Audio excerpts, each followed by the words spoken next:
to you. Hello, and welcome to today's broadcast of the Indianapolis AlleyCats taking on the Detroit Mechanix here from Grand Park in Westfield. Yeah, you're live.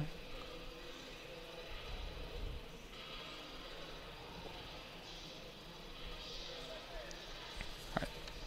Thanks, everybody, for joining us. This is Zach Mabry and Heath Shanahan. We're going to be your announcers for this evening.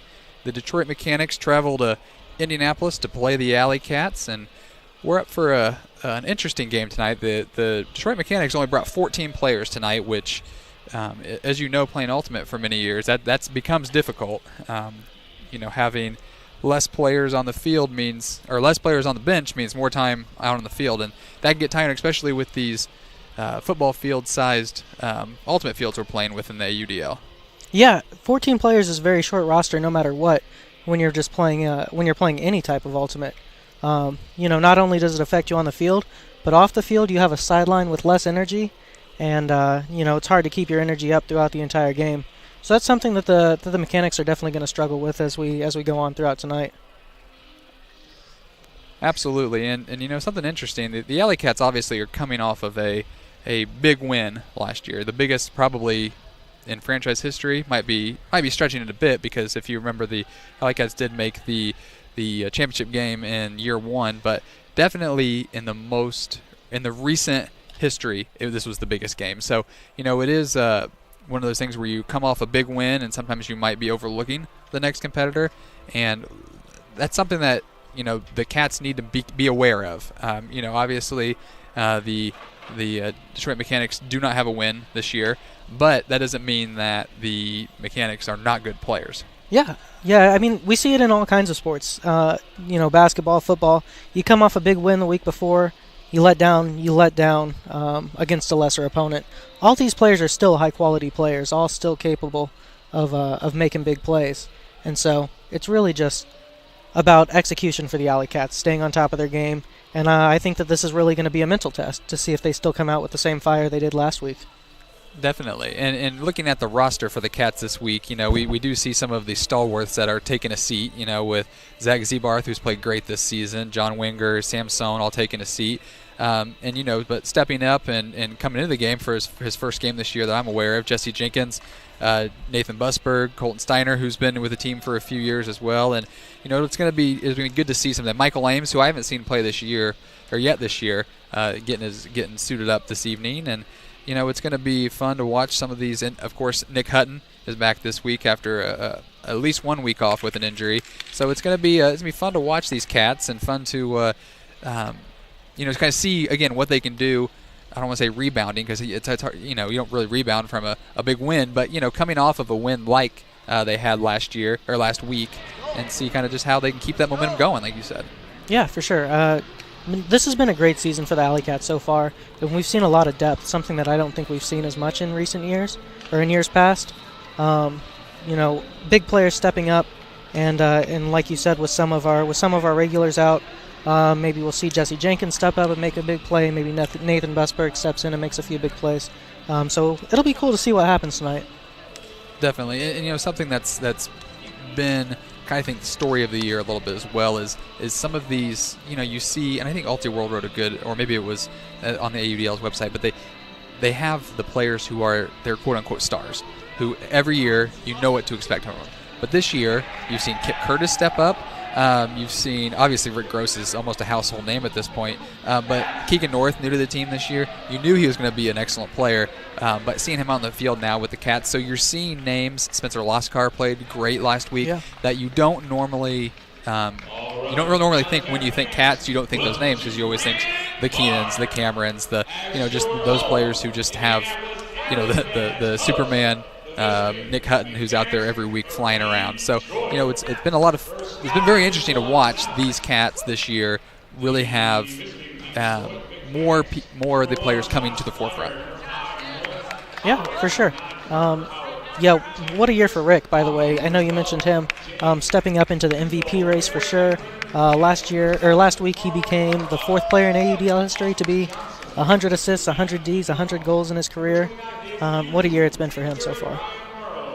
And it's fun to see that 100 club and see, they're all Midwest, I believe, and they all, well, 3 of the 4 in that 100 club played for the Cats. Yeah. So that's kind of neat to see too. And I mean, I was here for the first year when Goose was here, and what an incredible player. Obviously, everybody knows Travis Carpenter's statistics, and Rick Gross joining that club is just it's incredible to see, and it's well deserved as well, because he worked hard every year, got a little better each year, went from the guy that when you saw him get the disc outside the end zone, you started to panic a little bit, but then now to the guy who fills in as a handler. I mean, he knows how to play and knows how to throw. It's excellent to see. Yeah.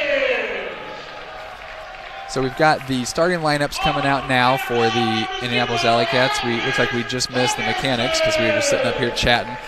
So we're getting ready to start this game. It's going to be, again, on paper it should be an easy win for the AlleyCats, but you never like thinking that. You never like saying that out loud either. So let's give these Detroit Mechanix the I guess the respect they deserve, because they are semi-professional ultimate players here, and they wouldn't have made the team if they weren't good. And so it should be an interesting game tonight, and I'm looking forward to it myself. And I will admit right off the top, this is not my forte, being on a call like this. So sometimes I tend to ramble, sometimes I say definitely and absolutely a few too many times. I'll probably butcher a couple of the Mechanix names, but we're going to have a good time up here. And I think this is your second time? Yeah, this is my second time being on the live stream. I did the Indy Red game a few weeks ago. Excited to get a chance with doing the AlleyCats game. It's a lot of fun. This is my first time getting to come and see the new fields here at Grand Park. So just very exciting to be here. Very exciting to see the AlleyCats play. And be commentating with you. So yeah, and this is a good facility. Like you mentioned, the first time in here. This is my third time in here now. We've done 3 broadcasts from here, and you hear a lot of chatter around the league. Like somebody's playing indoors this year, and at first when I saw the news, I was like, really, indoors? But then when I stepped in here, this is a phenomenal facility. I mean, it's incredible. They've got 3 full fields in here, and it looks great. It sounds great. Obviously the product in the field is great. So a big props to Grand Park and the city of Westfield up here. This is incredible. And I remember the Mechanix actually played in an indoor facility. I want to say their first and second year of the league, and that was always interesting to watch them go up to Detroit and play. And so they could be used to it at this point too. So yeah, for sure, this will be fun. This is going to be a fun evening. Yeah, this is going to be a great game.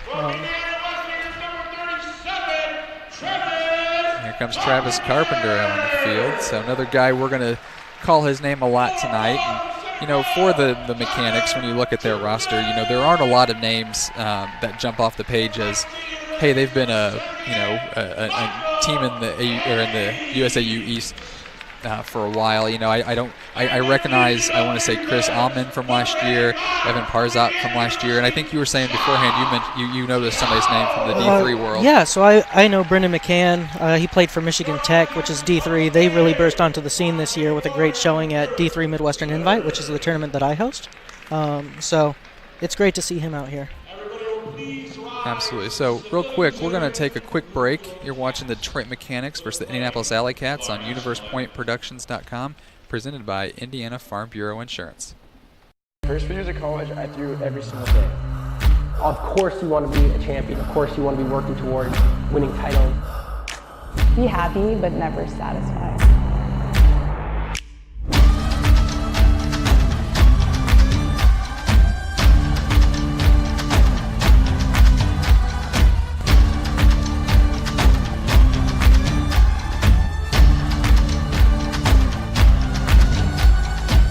Better than ever.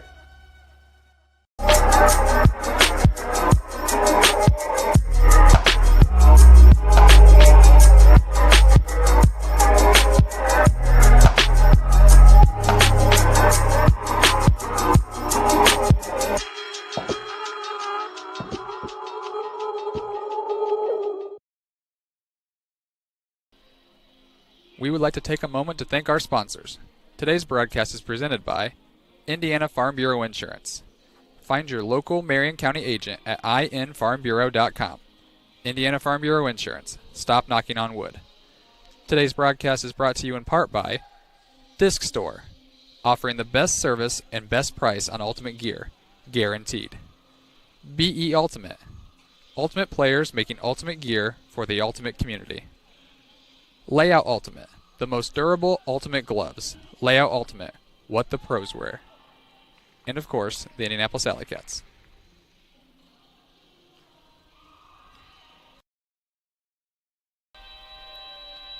We're back.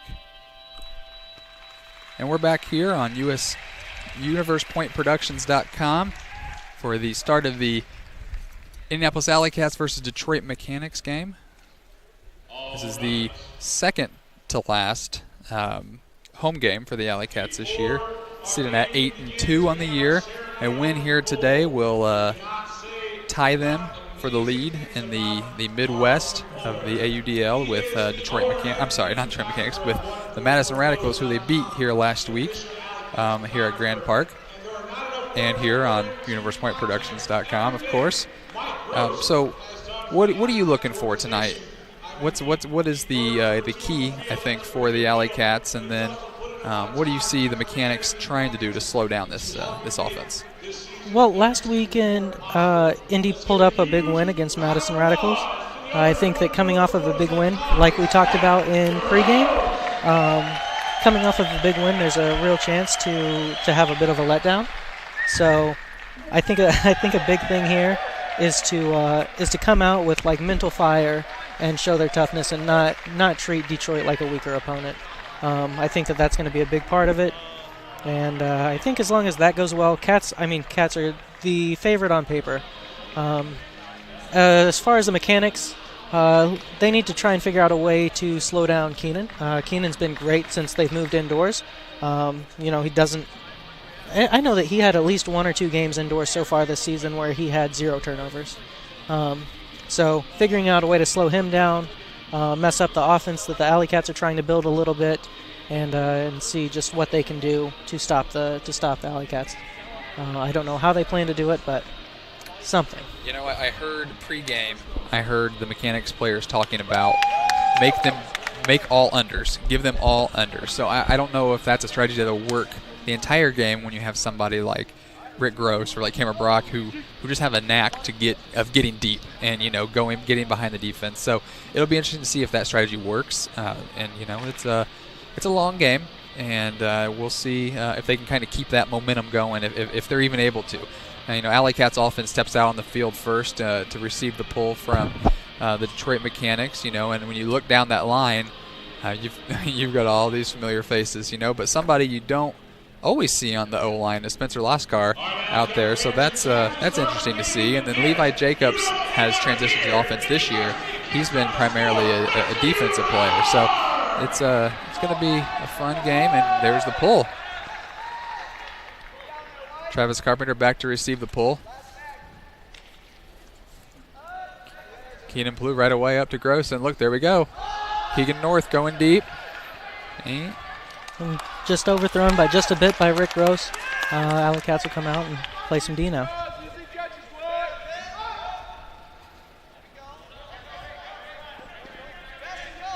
Austin Johnson with the disc surveying the field.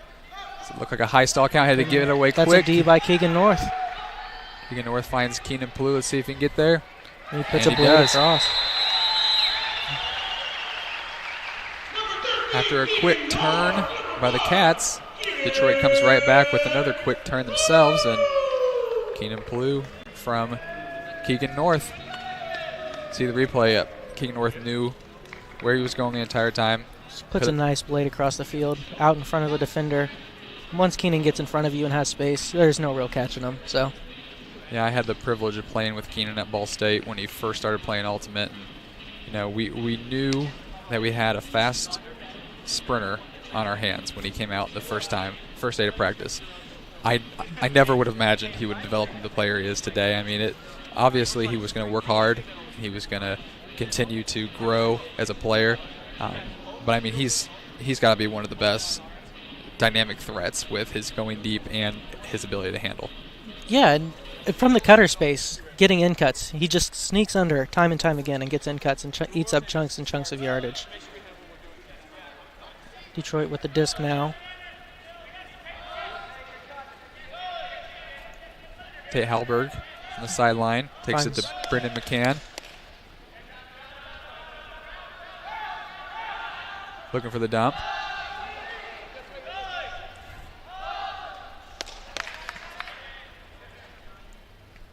David Yu finds Tate Hallberg in the end zone. Detroit ended up right on the goal line, and sometimes that can be one of the hardest places to score from because of just all the traffic that's in front of you, and the Mechanics were nice and patient, and they were able to punch it in. Yeah, all your players in such a tight and confined space. Real important to stay patient, but he finds a little dishy backhand and gets the easy goal for the Mechanics. It looked like the AlleyCats had him stopped. High stall count on the sideline, and sneaks an IO forehand right through the middle. Sets up Mechanics in great position. And right there shows great patience, too, from the Mechanics. You know, like you said, you get a couple of high stall counts. I saw Tate Hallberg on the sideline, which he had to have been around 5 or 6, and you know, he was patient. He found the open receiver and put it right to him. Yeah, AlleyCats receiving again. Travis Carpenter fields the pull and finds Keenan.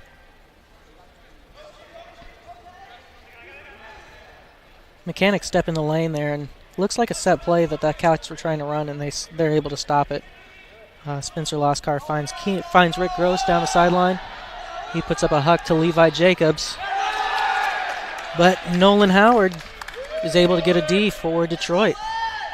And that was great positioning by the Mechanics player there. He was exactly where he needed to be. And if that disc had a little more float on it, Levi would have had a better play on it, but perfect positioning there for the Mechanics.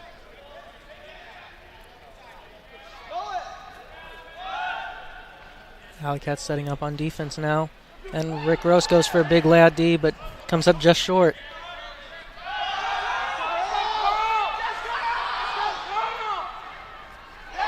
And then AlleyCats hit the deep shot. That's Carl Fauerbach on the receiving end.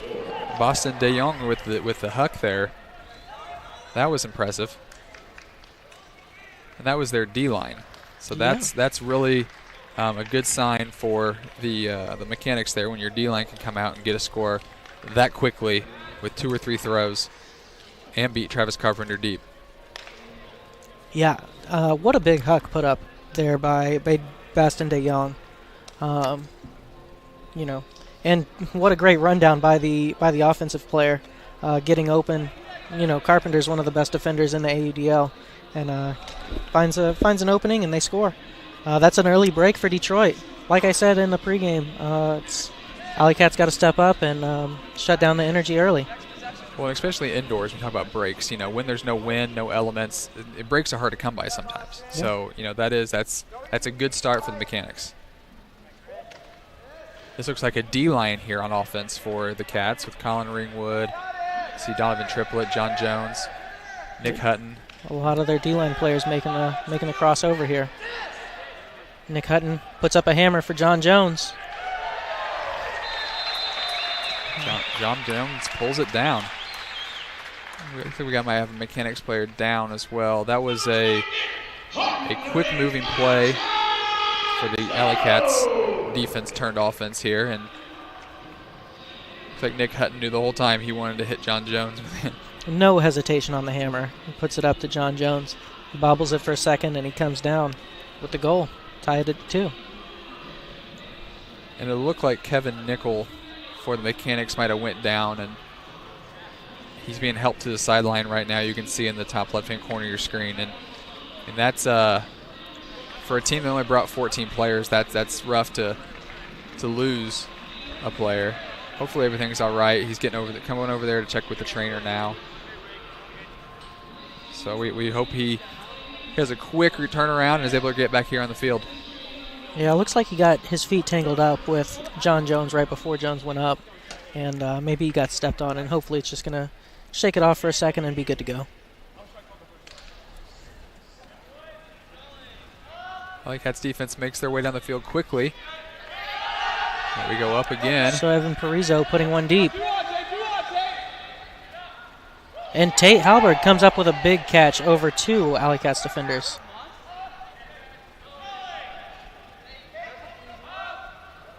Evan Parzot with the disc. Swings over to David Yu.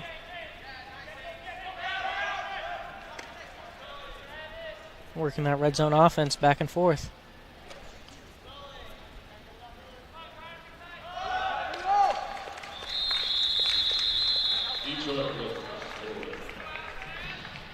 Well, I missed that number there, but number 30 for the Ryan Mario for the Trent Mechanics with the score.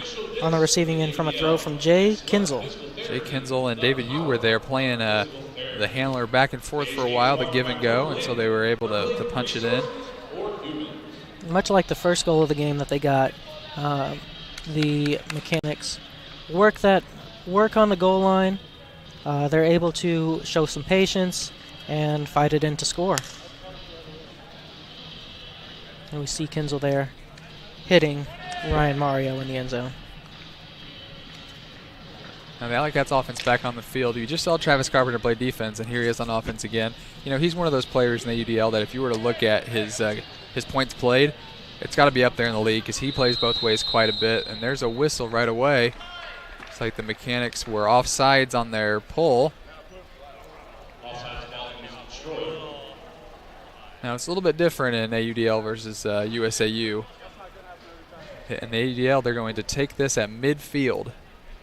All right, we're going to see Keenan start off with the disc for the AlleyCats at midfield as he walks it up.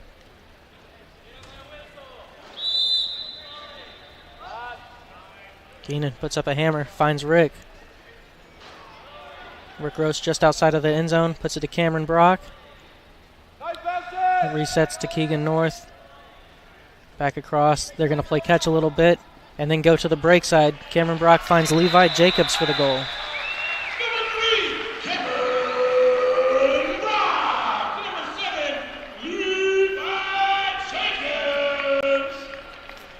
That's a lot of patience by Cameron Brock. You know, 2 or 3 years ago, I don't think we could have seen Cameron playing in the handler space the way that he just did. He swings it, he gives and goes for a second, finds Levi Jacobs cutting to the break side. Now, Levi Jacobs is another one of those names who you hear more and more every year, and of course he played for the was it the U21 team a couple years ago? Yeah. Who got silver, who were beat on game point against Canada, and fantastic player. He had a monster game last week where I want to say 5 or 6 of the first 7 points where he either scored or assisted. Yeah, Levi's just a great player. Center Grove alumni, historic high school program. His appearance on the World's teams, loads of experience and talent. So we're looking to go deep. Detroit looks to go deep to Brennan McCann, who's just a bit short on getting that. Ryan Mario with the fantastic put. I mean, it was there, it was floating, and it was just mistimed barely by the offense and defense, really. Yeah, floats it right over the hand of Colton Steiner, and McCann just can't come up with it. Colin Ringwood sends to the break side. Carlton throws it a little short. It might have been tipped. There's Brennan McCann with the disc. And he puts up a huck. It's Evan Parzat and Donovan Triplett on him. Donovan with the D.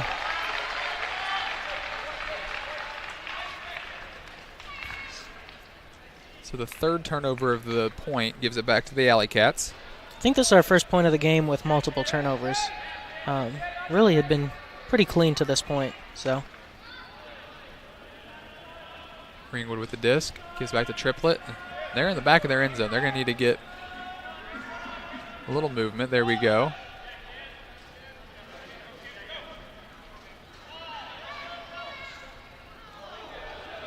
Yeah, still working through their end zone. Showing a lot of patience, though. It's hard not to panic in a situation like this where you're stuck in the end zone. A lot of throws usually means a lot more chances to make a mistake.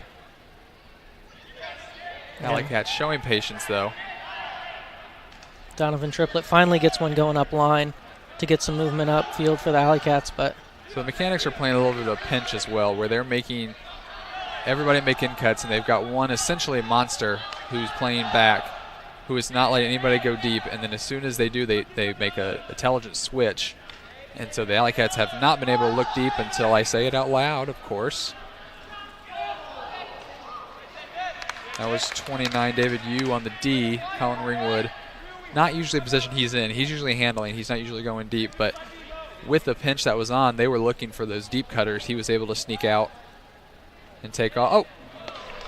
Oh, a turnover on the sideline. Trying to toe the line, and he just doesn't come up with the disc. Probably just focused a bit much on having to toe the line. Donovan's going to pick up the disc. Finds John Jones, who puts one up to the end zone. Peter Carlton in the end zone. Now there's the break back that we were talking about.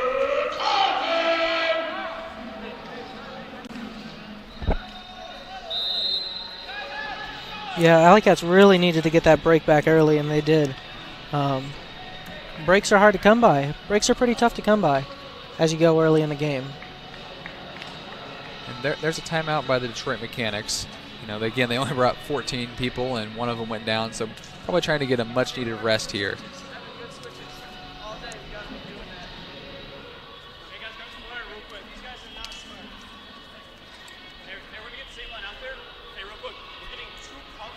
One thing is consistent. Things change. When they do, your insurance should too. An Indiana Farm Bureau insurance agent can review your current policy and check to see if you're paying too much or covered too little. Find your local Marion County agent at infarmbureau.com. Indiana Farm Bureau Insurance. Stop knocking on wood. So the AlleyCats are walking back out to the field. It was a quick timeout for them, and it looks like the Mechanics are walking back out as well. So we're going to see the AlleyCats defense again. It looks like they've done a wholesale. They've got some new faces out there. Rick Gross playing on the D-line right now. That's unusual for him this year. And looks like we got Travis Carpenter out there again, Michael Ames. I'm sorry, not Travis Carpenter. That was 17. I saw 37 there for a minute. That's Connor Lucas out there. That's not Travis. Yeah, Connor Lucas. That's a new name for me this year as well. Yeah.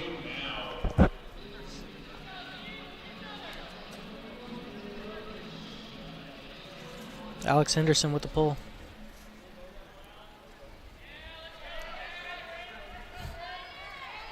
Evan Parise picks it up for the Mechanics.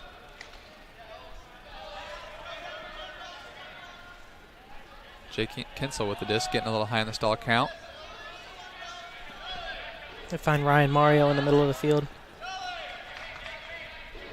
It's over. That's Parker Howard looking for a deep shot, looking to find Brendan McCann. And Jesse Jenkins gets the Jenkins D. comes up with a big D. Gives himself a little fist pump there on the ground, too. Good for him. Connor Lucas picking it up for the AlleyCats.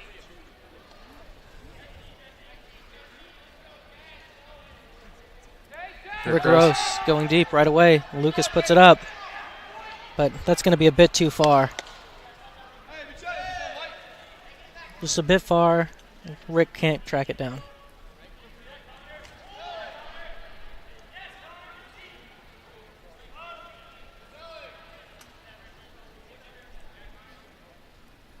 The AlleyCats are playing some pretty tight defense, working the Mechanics into high stall count situations. But Mechanics are staying patient, showing a lot of poise with the disc. It's Tate Halberg with the disc. He finds David Yu in the middle of the field. That's Jay Kinsel putting it up for David Yu just outside of the end zone.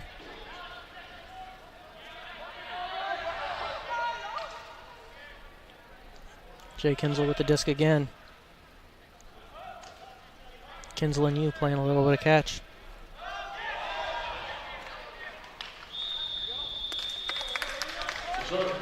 Ryan Mario with the score there. And that was good patient offense by the Mechanics there. That's something that, we didn't see in the past couple points. They decided to put it deep right away, and it is good to see a little bit of patience from them. And David Yu and Jay Kinsel going back and forth, playing some pitch and catch, like you said. That's key for them to keep that momentum going just like that, and being patient, taking their time, and getting down the field. And the AlleyCats on defense there, they actually played defense pretty well. I mean, they were playing to not let them go deep, and if they did go deep, they were step for step with them. So, they were playing the defense that they wanted to play, the Mechanix just didn't make the mistake that, when you play that kind of defense, you're trying to make them make. Yeah, great defense out of the AlleyCats. Better offense from the Mechanix. Mechanix got into a couple high stall situations, but really impressive poise with the disc thus far in this game. Mechanix getting ready for the pull. And Keenan's going to field it this time for the AlleyCats. Keenan Palou centers to Travis Carpenter. Travis puts it around to the outside for Keegan North. Finds Rick Gross in the middle of the field. Who gets it to Cameron Brock?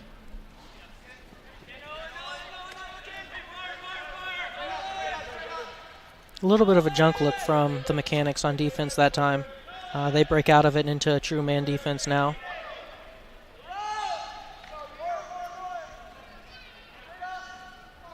Keegan North finds Travis Carpenter. And he puts up a hammer. That's going to find Cameron Brock wide open in the back of the end zone. Now it's going to be hard for Mechanix to play man defense the entire game with only 14 players. That is going to wear them out quickly, so they're going to need to figure out a way to get that junk look or even a zone look working for them. Yeah, I'm sure we're going to see a handful more junk looks and some different junk looks. As Travis Carpenter finds Cameron Brock wide open on that break side with the hammer. That hammer's such a hard throw to stop indoors with no wind. Just a really viable throw for people like Travis and the other players who have elite level throws.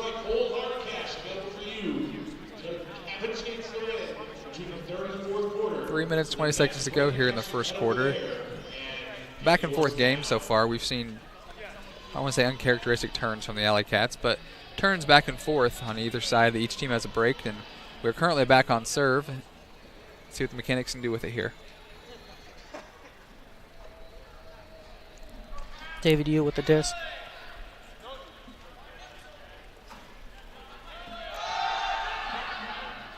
And they look deep for number 9, Parker Howard, but unable to connect. That was a bit of a laser. That's hard to get to. Again, especially indoors, yeah, where there's indoors. No wind to even try to slow it down or try to maybe push it up even the slightest bit. Colin Ringwood with the disc. Finds Kip Curtis.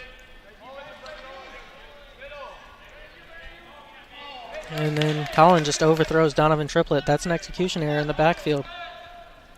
AlleyCats had a chance to take another break, but failed to convert. It's Jay Kinsel with the disc.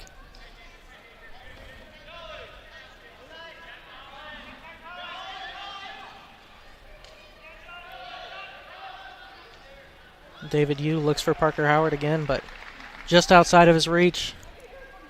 That's going to be... No, it's not going to be another turnover. Looks like we had an integrity call there on John Jones. I did see immediately the Detroit player turn around and make it seem as though maybe there was some contact, and it looks like John Jones called a foul on himself using the integrity rule there. Yep, foul in the end zone.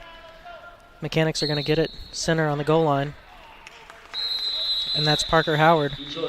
And he finds the cutter wide open with the that's Ryan Mario for the score.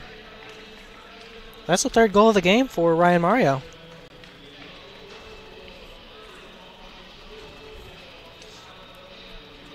Mario pushes hard to the force side and steps back break and a little scuba that's just impossible to stop. The Cats, forced to turn at the beginning, but then, we saw an unforced error. And, unforced errors and ultimately are the ones that kill you, especially indoors. Growing up, I played tennis, and the stat that I looked at after every match was how many unforced errors did I have? How many times did I hurt myself? And I'm not sure if that's something that the Coach Leonard keeps for the Cats, but that's the sort of thing that at the end of the day you just kick yourself for. That the defense had nothing to do with just a slight overthrow. Yeah, breaks so valuable in ultimate, and to have a chance at one and just have an execution error, that's really got to be heartbreaking. It's a bit of a junk look again here from the Mechanix. And now they're looking to fall back into man. You can hear him call fire. There's Keenan. Keenan Palou puts up a hammer for Keegan North. And Keegan comes down with it.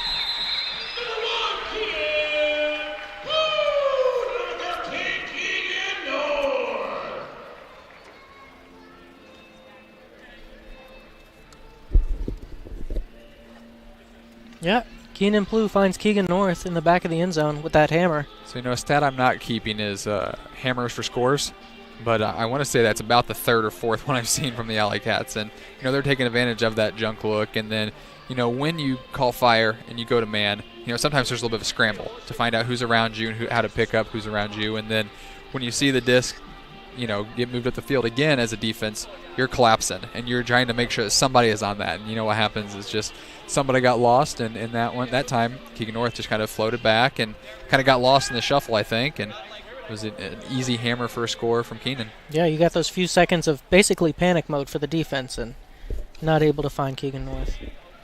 Mechanix get the disc. It's Tate Halberg. Halberg working the middle of the field pretty well.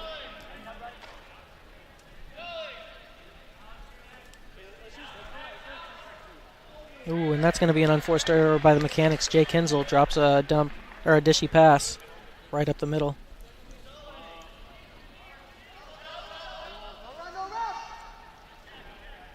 Michael Ames in his first point of the game finds Peter Carlton, who finds Alex Henderson in the end zone.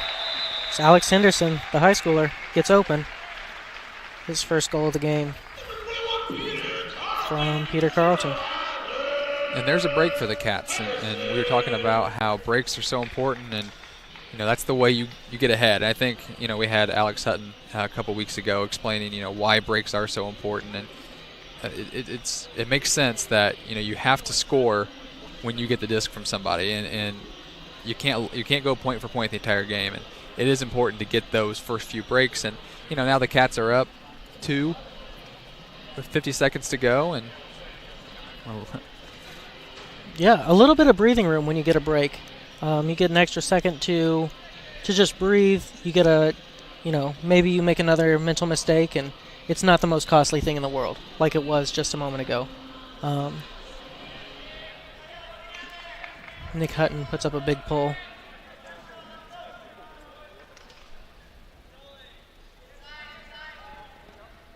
Evan Perzot.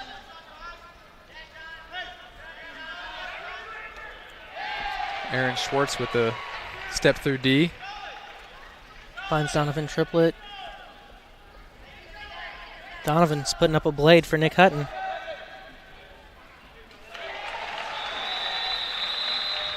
Nick Hutton reaches out and beats the sprinting Mechanix defender to score. It's Donovan Triplett with his first assist of the game as he finds Nick Hutton.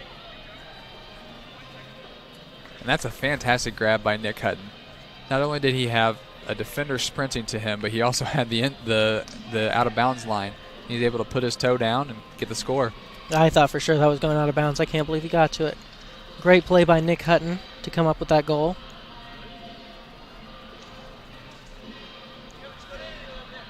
The AlleyCats notch another break. They go up 8-5.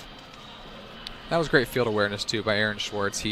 That wasn't his man that he got the D on. He was poaching back on the second swing for the Detroit Mechanix, and he was able to sneak forward and anticipate the throw and get that walk-through D. Yeah, he really was able to get to it quickly. Mechanix seemed like they maybe weren't ready for that pull. Unable to field it cleanly. Lets the AlleyCats defense get set up real quick, and that's going to be another quick turnover for the Mechanix. 10 seconds left in the quarter. That's another hammer put up. That's Connor Lucas finding Colton Steiner in the end zone. There we go, another hammer score and another break for the AlleyCats. Hammer's really working well.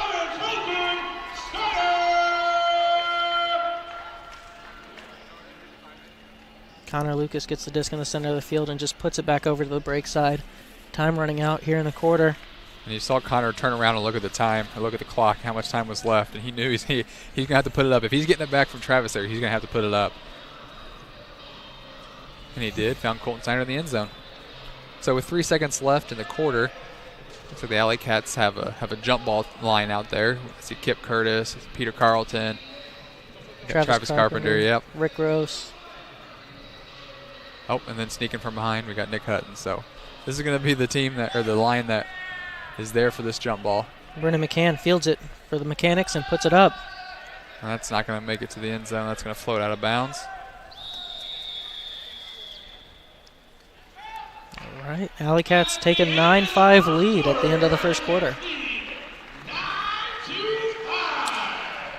And that was a pretty good first half. You know, they were going back, or first quarter, I'm sorry. The Cats and the Mechanics were going back and forth there at the beginning. And the Cats, you know, there towards the end, really took advantage of some errors and some unforced errors and took it to the Mechanics, and I rolled off 3 breaks. 3 breaks in a row. It was 6-5 at one point, and they take a 9-5 lead into the end of the first quarter. Yeah, great run by the AlleyCats, and that really shows they came over a sluggish, or they overcame a sluggish start here. We'll take a quick break. You're watching the Detroit Mechanics versus the Indianapolis AlleyCats on UniversePointProductions.com, presented by Indiana Farm Bureau Insurance. First few years of college, I threw every single day. Of course you want to be a champion. Of course you want to be working towards winning titles. Be happy, but never satisfied.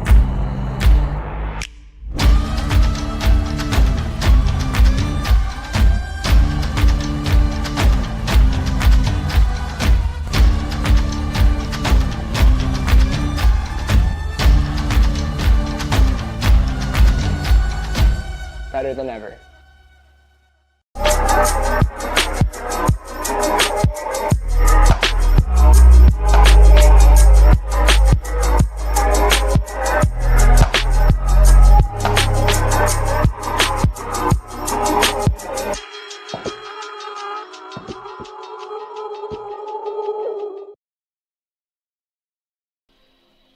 We would like to take a moment to thank our sponsors.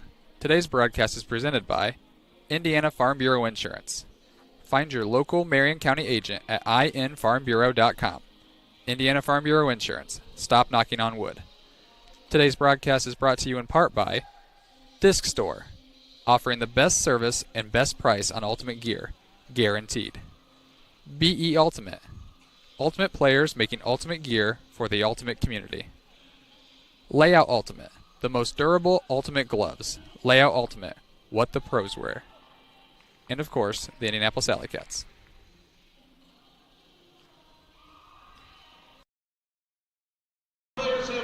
And welcome back as we enter the beginning of the second quarter here. Indianapolis AlleyCats take a 9-5 lead over the Detroit Mechanics. AlleyCats in the first quarter started off a little bit slow. We're up 6-5, rattled off 3 quick breaks to take a 9-5 lead. And interesting stat for the AlleyCats. 9 players, 9 different goals. And 9 different assists I see as well. Yeah, really spreading it out across the roster. 9 players have goals, 9 players have assists. Whole roster contributing today. And on the other side, for the Mechanics, Ryan Mario with 3 goals leading the team. And then Jay Kinsel with 2 assists. So, you know, with only 5 points, it's interesting to see somebody have 60% of your goals, but we'll see how that continues to go on throughout the game. Yeah, but perhaps more impressive for the Mechanics, David Yu and Jay Kinsel really working the disc. Tate Halberg too. They're the ones doing a lot of the yardage gaining, and then Ryan Mario taking advantage in the end zone. We see Nick Hutton pressure with a layout attempt, and throw goes into the ground for the Mechanics. AlleyCats are going to take over real quick.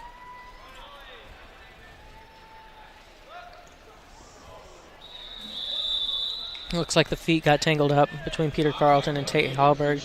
That's going to be a Detroit foul.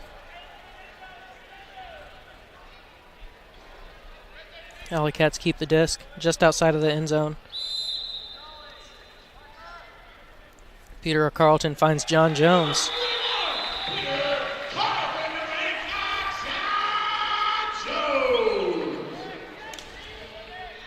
And that was just a case of John Jones is really fast. Sneaks under his guy, gets going towards the corner of the end zone, gets a step on him, and you just can't recover from that.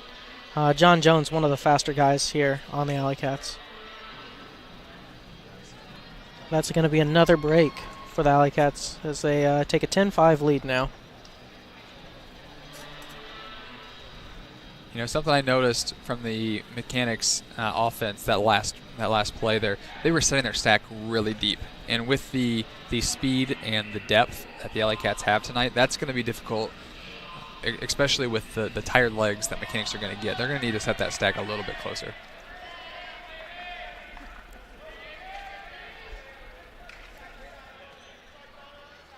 It's almost as if they heard me. Yeah, their stack looks really close this time. They swing it across the field.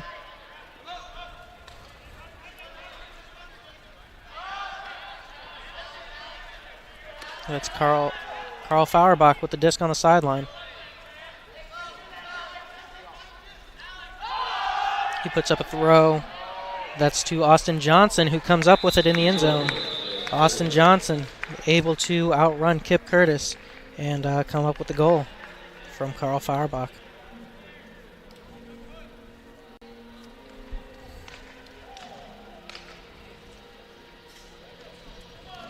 So there in the replay, you see Austin Johnson just take off from about midfield and just continue his cut deeper and deeper, and he was able to be found there in the end zone. Yeah, Curtis, it looked like Kip Curtis stopped him real well on the end cut, and then he was like, okay, I'm just going to take the deep space, and Carl Fauerbach finds him wide open. He gets great positioning, and he's able to come down with it. Interesting to note, that was the Mechanix' first score since minute 54 left in the first quarter, when it was 5-4 Detroit, and in that last minute 54, the AlleyCats rattled off 4 quick scores. Yeah, that was a quick scoring run for the AlleyCats. There's a lot of early possession miscues by the Mechanix, and there's one for the AlleyCats. It's a turnover on a hammer attempt. Travis Carpenter looking for Rick Gross.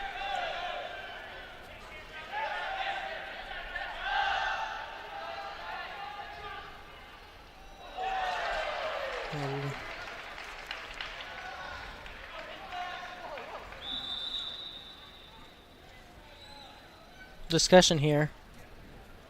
AlleyCats, Travis Carpenter tips it away from Tate Halberg in the end zone. Mechanix seemed to think it was a strip.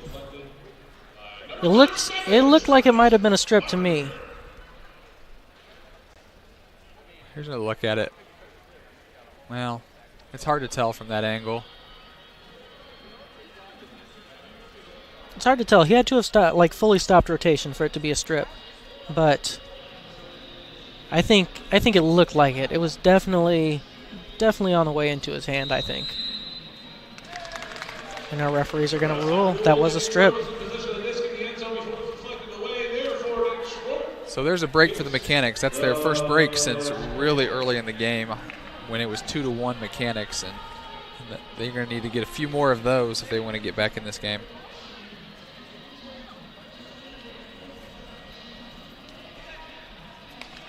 Yeah, that break was real big for the Mechanix. AlleyCats were on a big run, in the middle of a big run. So that's going to slow them down a little bit. Maybe they'll get some energy going again. And if you're the Mechanix, you got to stop the momentum somehow. And if it's on unforced errors, then so be it. And I know they'll take that all day. Yeah, no better way to stop the momentum than to come up with a very quick break. We'll see if the AlleyCats offense can recover here. Well, their D-line. It looks like some D-line players here crossing over to play offense. Donovan Triplett with the disc finds John Jones. John Jones overthrows Peter Carlton, and that's going to be another early AlleyCats turnover. And a hammer put up. And Donovan comes up with a big D for the AlleyCats.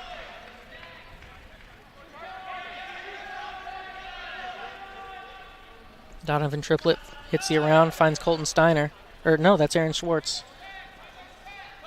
Schwartz finds Colin Ringwood.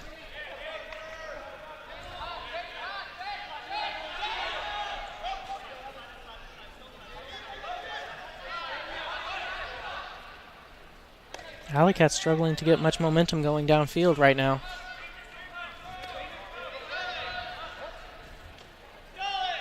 Donovan Triplett finds Peter Carlton. He puts up a OI forehand, finds Colin Ringwood in the end zone.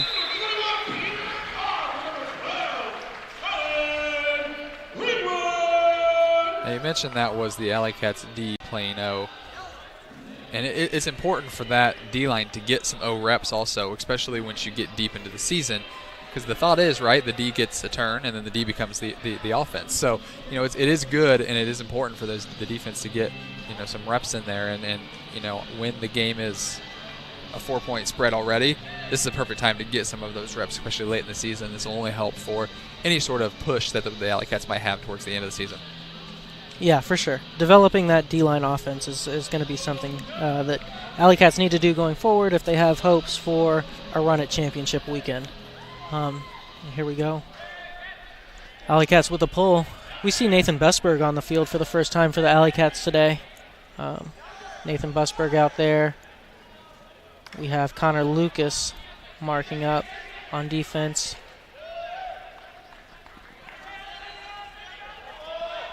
It's a lefty backhand to... It's Austin Johnson on the sideline with the disc. Double team by Michael Ames. Finds Carl Feuerbach open with the hammer.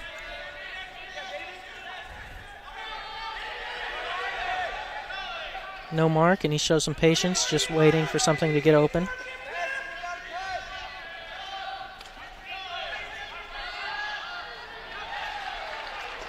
And he just lasers one right to Jesse Jenkins. And then they shoot deep, looking for Alex Henderson, who comes up with a big sky.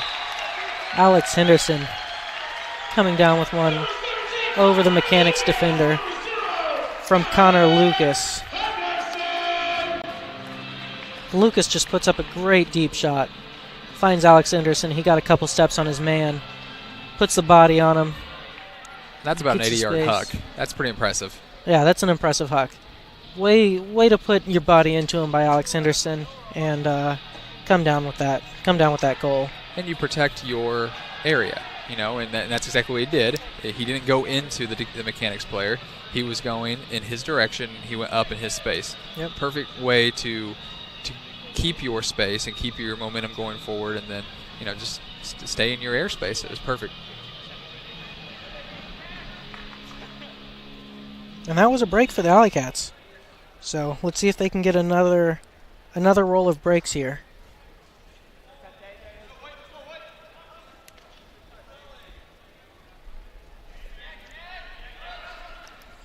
Mechanix find Brendan McCann in the center of the field. Peter Carlton and John Jones getting in there for the D. Mechanix players slow to get up. That's Parker Howard calling for a sub. Yeah, a mess of bodies as Carlton comes in off of his man and helps get that D.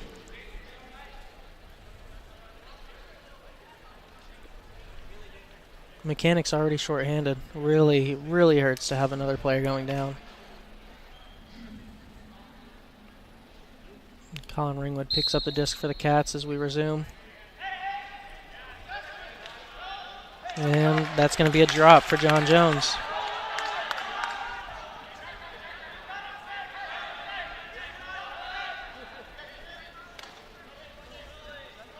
David Yu working the disc.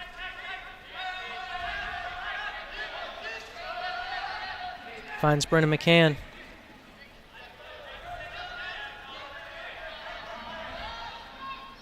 Good movement by the Mechanix thus far. Yeah, they're getting a lot of flow here. AlleyCats can't seem to recover on defense. That's Brendan McCann just outside of the end zone. Looks for David Yu. Seems like David Yu just wasn't ready for it. Got caught on the back of his feet a little bit and not able to save it from going out of bounds. He comes up with the catch, but not in bounds. AlleyCats will take over again.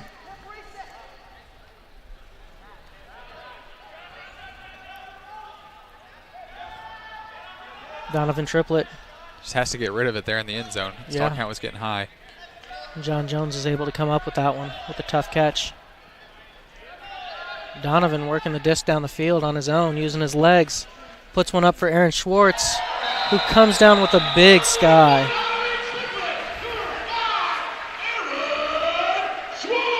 Fantastic grab by Aaron Schwartz there in the end zone. There was a player draped all over him. He was ready for the contact. It was a little bit bladey of a throw, but he tracks it the whole time and comes down with it. Yeah, defender coming into his space. He goes up, comes down with a big sky. Great play by Aaron Schwartz. That's going to be another break for AlleyCats. 13-7. They're extending their lead now, starting to pull away.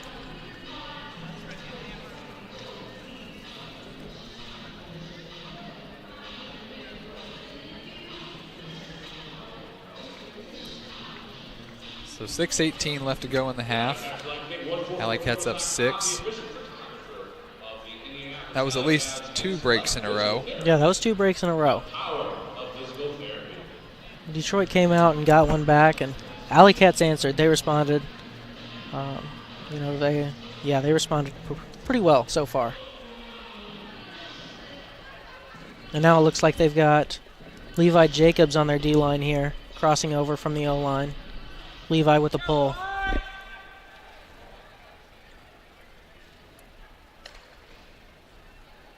Detroit centers the disc.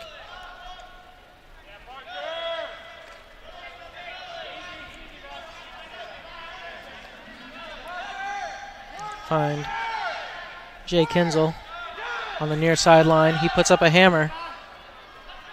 Jay Kinzel with a beautiful hammer finds number 9, Parker Howard, open in the end zone.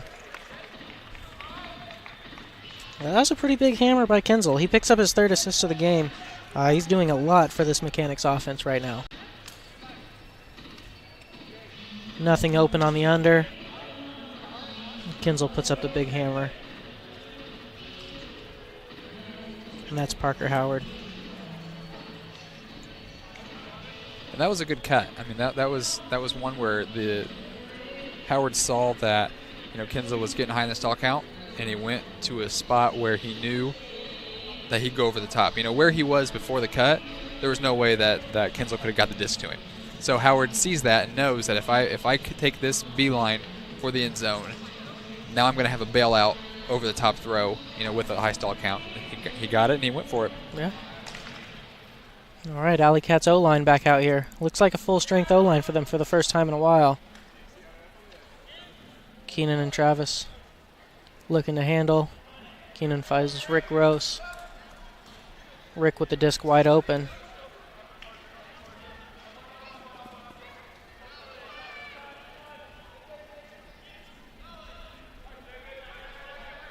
They swing it all the way across the field. Cameron Brock takes the disc. Showing a lot of patience, working through the handlers, waiting for something good to develop. Keegan North with the disc.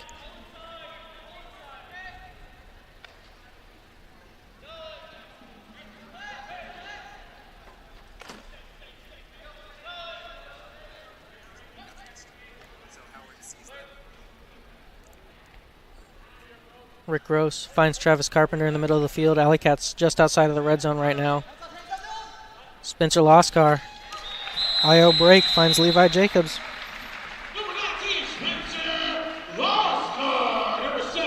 And they've been sitting on the sidelines for a while with the D playing quite a few points in a row, but the offense comes out, finds their spots, takes them, and punches it in.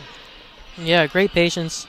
Spencer Loskar gets the disc here. Beautiful IO throw. Finds Levi Jacobs on the break side. And something that AlleyCats offense can do is they can spread the field really well. And like we were talking about earlier, they've got the depth and the speed, and that offensive line probably has the most speed on the team, collectively. And they were able just to spread the Detroit out, take the shots they need, and then punch it in when the opportunity's there. Yeah, lots of players that can throw, lots of players that can handle the disc, lots of players with speed. Very versatile on that O-line for the AlleyCats. Just very, very versatile players, able to contribute in a good number of ways. And that's been the key to the AlleyCats' success this year, especially.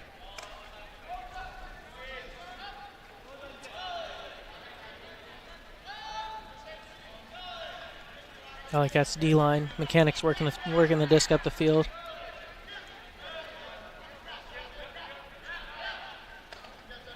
Josh Leiter hits the up line to Carl Feuerbach.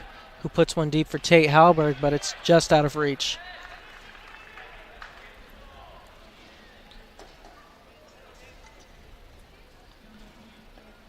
The huck attempt comes in just a bit too hard. Mechanics aren't able to chase it down. AlleyCats are going to take over. Donovan Triplett racing back to pick up the disc.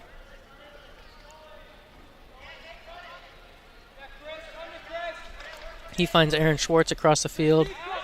Puts one up to Peter Carlton. Carlton puts up a big huck for Nick Hutton, who gets it just outside of the end zone. Nick Hutton puts up a hammer, finds Kip Curtis for the goal. Number 20, Nick Hutton. Number 8, Kip Curtis. So there's another hammer score. I would probably say the third or fourth from Nick Hutton himself. Yeah, AlleyCats really just loving that hammer tonight. And it's been there. You know, sometimes the hammer's not there, but tonight it has been. So 3 minutes, 53 seconds to go in the half. AlleyCats up 15-8 over the Mechanics. And who we see out there again? We see the defensive line again. So the defense getting a lot of reps tonight, and that is good. We talked about it earlier. You know, it's something that, you know, you have to have those reps, especially towards the end of the season. And the AlleyCats are hoping to make, you know, the playoff push. You know, a win tonight does clinch a playoff spot. Still up in the air whether or not that'll be a home game or a road game or a bye week, the first week too. So, you know, something that's on the minds of the Cats, but they're taking it one game at a time. We talked to Coach Leonard before the game. You know, he was very adamant that they're taking this one game at a time, and they've got a tough schedule at the end of the year. Yeah, one of the tougher schedules in the AUDL to end the season here. All right. Nathan Busberg comes up with a D. Almost looked like it was on accident. He just turned around and it kind of caught him in the chest. He'll take that for the stat line, though.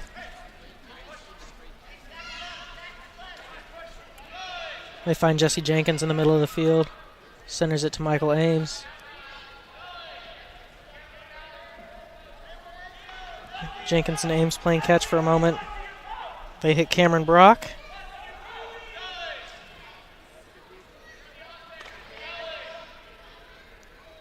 Michael Ames just standing in the middle of the field, playing center. His players run back and forth for him. Ames takes a strike cut. He puts up a hammer. Michael Ames finds Alex Henderson for the goal.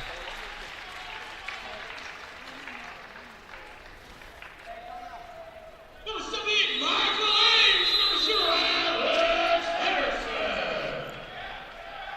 And that was another hammer goal by the AlleyCats. Michael Ames waits a second, puts it up, wide open on the break side, Alex Henderson. That's the third goal of the game for Alex Henderson. Looks like we've got a timeout, Mechanics. Try to come over here and regroup. Get a quick breather in. So let's take a quick break as well. You're watching the Detroit Mechanics versus the Indianapolis AlleyCats on UniversePointProductions.com, presented by Indiana Farm Bureau Insurance. First few years of college, I threw every single day. Of course you want to be a champion. Of course you want to be working towards winning titles. Be happy, but never satisfied.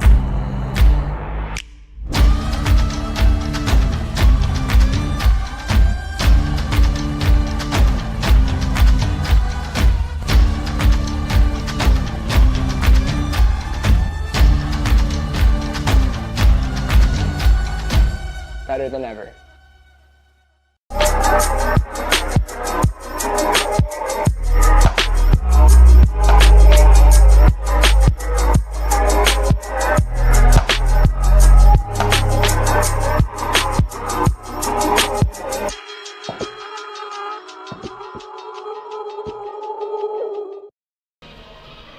All right, and we're back.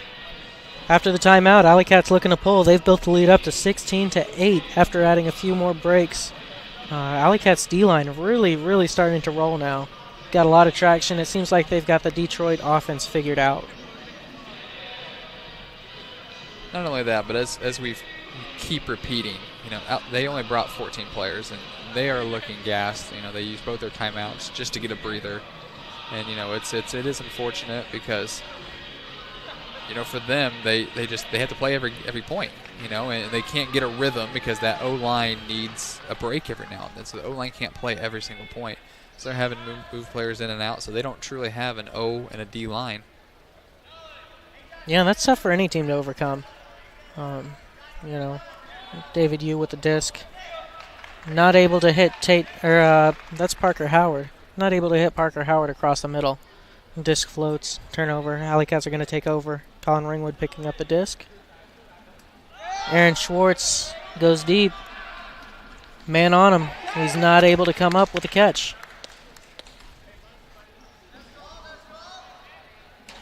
No, that was going to be a tough catch regardless. I mean, he had somebody approaching him from the back. He had, his D step for step with him, and then he saw that back in line coming at him quick too. That was going to be a tough catch regardless of what happened, and just slips right through his fingers. Yeah, it just kind of got sandwiched there by the defense and the out-of-bounds line. Mechanix coming out of the timeout. Jay Kinzel throws one right into the chest of Aaron Schwartz as Aaron Schwartz tries to come through. It's going to be another D for the AlleyCats. Let's see if they can convert another break here.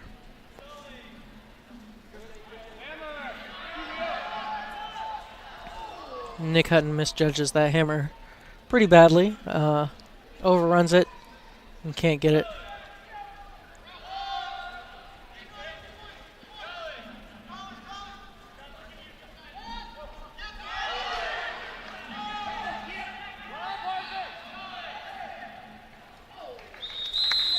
All right, after some work, the Mechanix, Parker Howard, gets it into the end zone. Finds number 30, that's Ryan Mario again, getting the goal.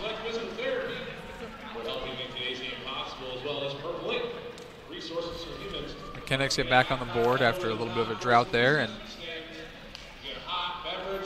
they can trot off the field with their heads held high here with a score. I see some smiles down there, so that's a good thing. You can't get down too much on yourself, especially early in the game. You never know what's going to happen. It is a long game. Yeah. With short lines, not a lot of depth tonight. It's going to be it's going to be a tough night for them regardless. So keep those heads up. You never know what's going to happen. We've seen some floaty discs already. We've seen some unforced errors from the Cats. So they can just continue to plug away and potentially start chipping away at this lead a little bit. Mechanix on the pole. Travis Carpenter is going to field it.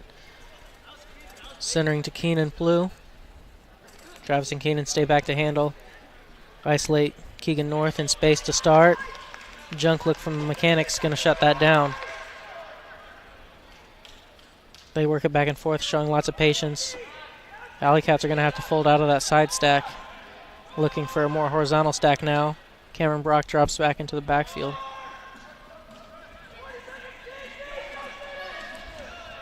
We got 40 seconds on the clock. Keegan North surveys the field here. Cameron Brock hammer finds Keegan North. Puts it up line to Rick Gross. Rick hits Keenan. Keenan Blue. Just outside of the end zone. Gets one to Spencer Loskar. Puts it up for Cameron Brock in the end zone.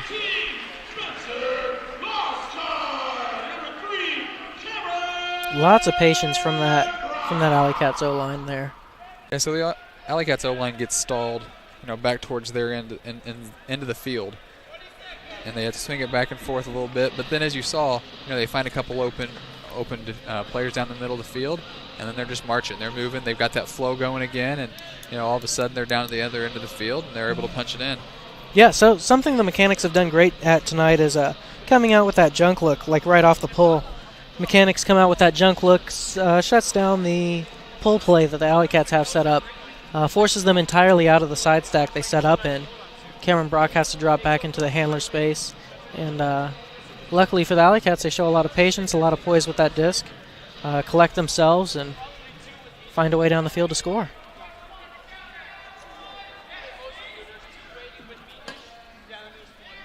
Peter Carlton sprints down and disrupts the centering pass.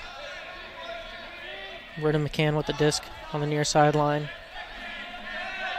10 seconds remaining in the half. That's number 22, Evan Perizot puts it up. So Rick Gross comes Rick down Gross with comes it. down with the D. Of the second quarter. The AlleyCats lead 17-9 with a rip. So at halftime, it's the Indianapolis AlleyCats 17, the visiting Detroit Mechanix 9.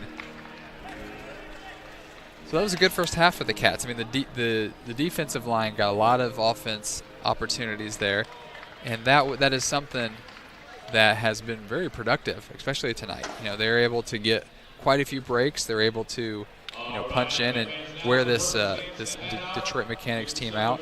You know, I see some, I don't see any hands on the knees from the Mechanics, but they're really, well, they're actually in the middle of the field talking to the officials right now. So I'm wondering what this conversation's about. Yeah, they're talking about something as we went into halftime.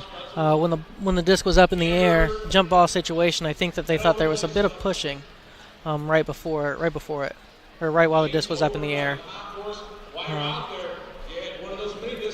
Well, we'll take a quick break. We'll come back and look at some stats and talk about our thoughts. But you're watching the Detroit Mechanics versus the Indianapolis AlleyCats on UniversePointProductions.com, presented by Indiana Farm Bureau Insurance. All you can do is toss the disc into a bucket for your chance to win. First years of college, I threw every single day. Of course you want to be a champion. Of course you want to be working toward winning titles. Be happy, but never satisfied.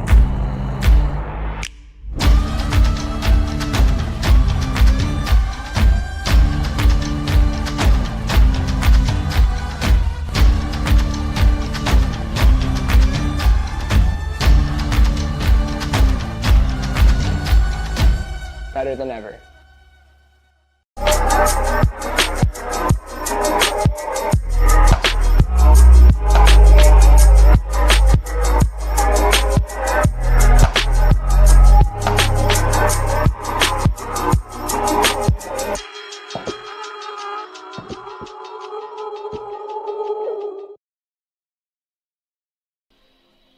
We would like to take a moment to thank our sponsors.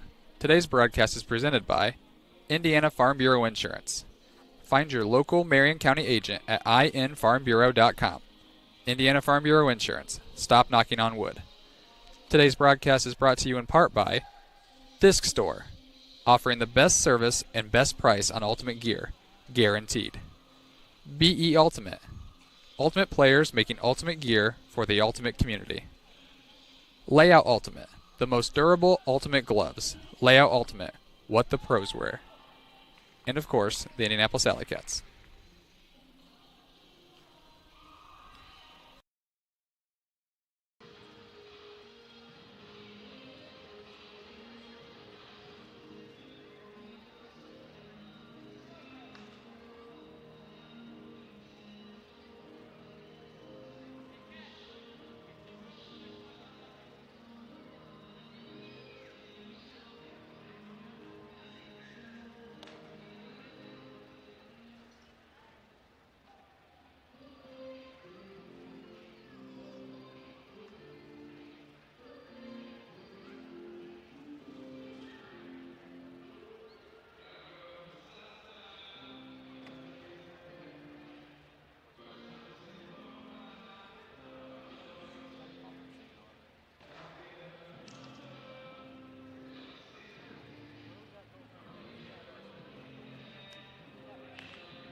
Rick hits Keenan. Keenan Plew, just outside of the end zone. Gets one to Spencer Loskar. Puts it up for Cameron Brock in the end zone.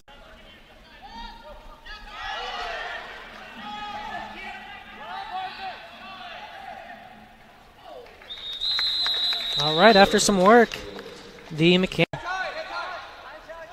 Ames takes a strike cut. He puts up a hammer. Michael Ames finds Alex Henderson for the goal. Carlton puts up a big huck for Nick Hutton, who gets it just outside of the end zone. Nick Hutton puts up a hammer, finds Kip Curtis for the goal. Rick Gross finds Travis Carpenter in the middle of the field. AlleyCats just outside of the red zone right now. Spencer Loskar. IO break finds Levi Jacobs. And Jay Kinzel on the near sideline. He puts up a hammer. Jay Kinzel with a beautiful hammer finds number 9, Parker Howard, open in the end zone. Donovan working the disc down the field on his own, using his legs. Puts one up for Aaron Schwartz, who comes down with a big sky.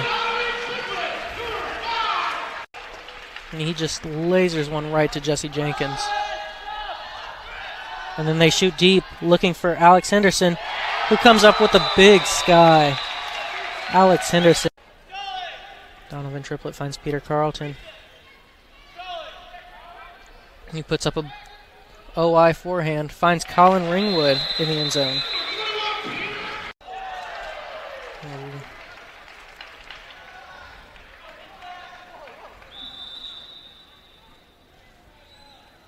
Discussion here. Disc on the sideline. He puts up a throw. That's to Austin Johnson, who comes up with it in the end zone. Austin Johnson. AlleyCats keep the disc just outside of the end zone. Peter Carlton finds John Jones.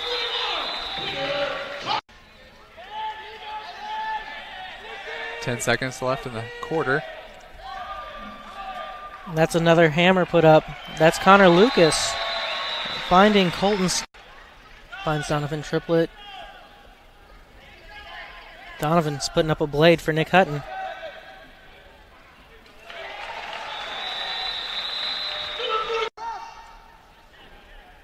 Michael Ames in his first point of the game finds Peter Carlton, who finds Alex Henderson in the end zone.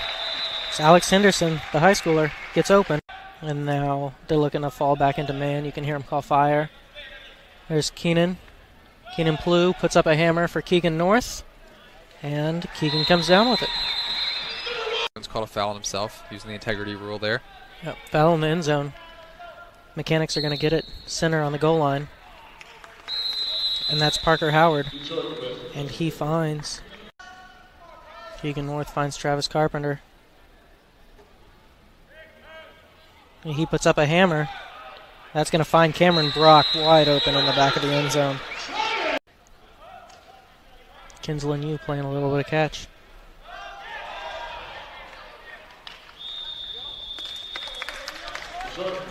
Ryan Mario with the score there. Total line. Donovan's going to pick up the disc. Finds John Jones, who puts one up to the end zone. It's Peter Carlton in the end zone. Cameron Brock. All right, and we're back from halftime. Indianapolis AlleyCats take a 17-9 lead over the Detroit Mechanics here in the first half. As we enter the second half, Alex Henderson leads the AlleyCats in goals with 3 goals. Peter Carlton really leading the team for the AlleyCats. 3 assists and 1 goal for him. Nick Hutton, 2 assists and a goal. Both of his assists on big hammers across the top. Something the AlleyCats have really hit home on all game is that hammer across the top, putting it over to a wide open player. And then for the Detroit Mechanics, Ryan Mario really filling up the stat sheet with 4 goals for the Mechanics, and Jay Kinzel moving the disc, 3 assists for him. Jay Kinzel and David Yu, 2 players who have looked very very effective for the Mechanics, moving the disc up and down the field. They've done a lot of the heavy lifting, picking up yardage for the team. Heath, what have you seen here in the first half?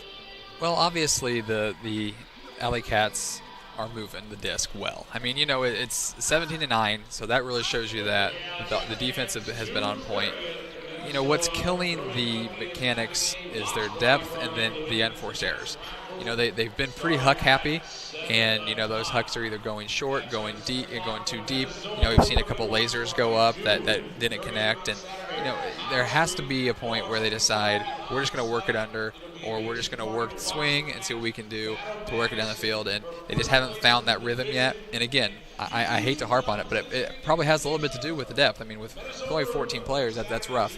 So in the second half, they're really going to need to figure out where they can chip away at the score, and they've been playing okay to start each point. Like you said, when they were on offense, they're able to kind of stop with their junk look. They're able to stop some of the set plays the AlleyCats have, but the AlleyCats just keep chipping away, getting yardage here, getting yardage there. If they have to dump it, they're not afraid to dump it.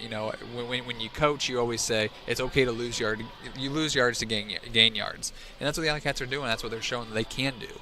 And unfortunately for the Mechanics, that's hurting them. And it's at those long points you can really tell that they're getting gassed and they're just not ready and they're out of position. And obviously the no weather indoors is helping the Cats as well, and they're going over the top. It's almost their first look. Yeah. Sometimes it's a really early second look, I guess, and they're connected. Yeah, and for the Mechanics, I think that the depth and the unforced errors almost go hand in hand. You don't have a deep roster today. Only 14 players came. They've had a couple go down with injuries throughout the first half. But really, I mean, you have a short roster, so you look to huck it right away.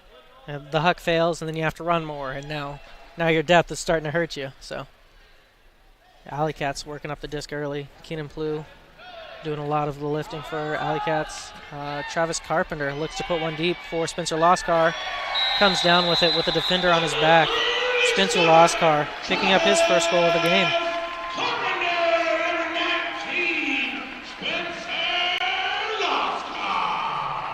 Just a great look by Travis, and he sees Spencer go, and Spencer's a guy who has wheels for days and can just go, and he finds him in the end zone for a pretty easy score, really. Yeah, uses his body to protect the disc, keeps the defender on his back, and he's able to go up and get it.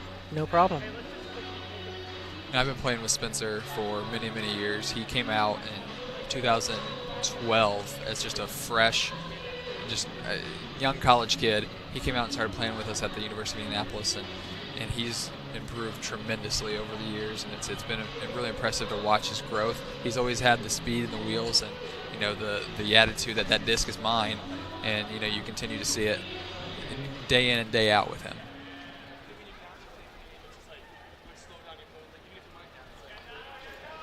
All right, AlleyCats pull.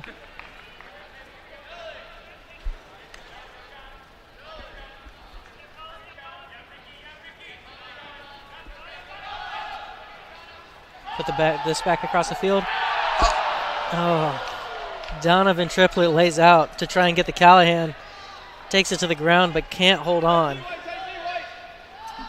And then he finds a little lefty backhand to John Jones. Not as sweet as the Callahan would have been, but a goal nonetheless.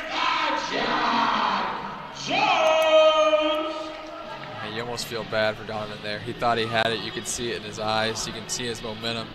He was going to have it, and then hits the ground. Disc pops out. He hits a sweet lefty backhand. Yeah, luckily he was able to pick it up and just find John Jones pretty quick, but I'm sure he's hearing a little bit about it right now on the sidelines too. Oh, yeah, his teammates are not going to let him live that down today. We've all had teammates like that will let you hear it. And I'm under the impression that there is a good group of the Indy Masters guys watching the game tonight. And I can tell you right now that KG, he would be letting us have an earful if that was on the sideline right now. Just he was the master heckle. Yeah, and big shout out to the Indy Masters guys today from Naptown, going 3-1 today. Only loss came to Chicago Pacemaker. Entering to tomorrow, they'll have one more game of pool play, and then they'll be making their way to the championship in bracket play. Yeah, they made nationals last year, and they were the first club team from Indianapolis area to make it to nationals in many, many years. Yeah, it definitely looks like they're on track to do that again, barring a major letdown tomorrow. Seems like they're on track to take another bid to nationals this year. So, Alex Henderson with the disc finds Nick Hutton. That disc just unable to come up with it is Connor Lucas. Mechanics take over, put up a deep shot, and Alex Henderson with a big D. And he comes from behind the play and is able to time it just perfectly to get up there and get that D. Impressive from the young kid.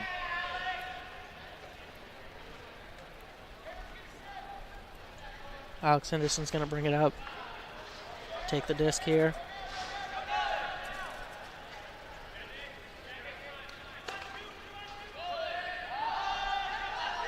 Nick Hutton puts up a deep shot, looking to find Nathan Busberg. He comes down with the grab just on the goal line. And then Nathan Busberg picks up the assist. He finds Connor Lucas, who's able to reel that one in.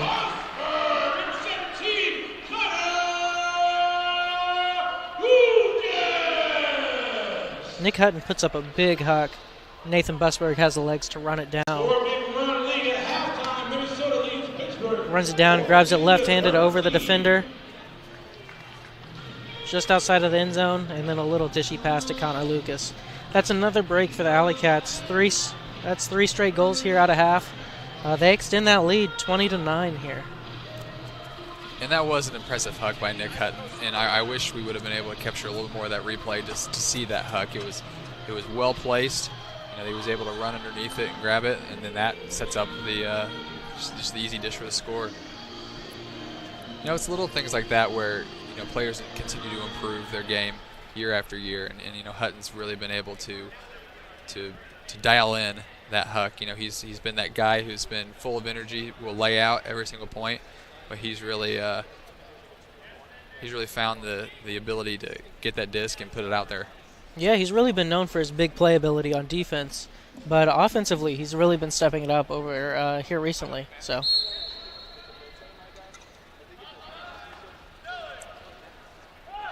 David Yu puts up a huck. Miscommunication. I saw 30 Ryan Mario start to go deep and then came back for the under. Yeah. I don't think that David Yu knew that.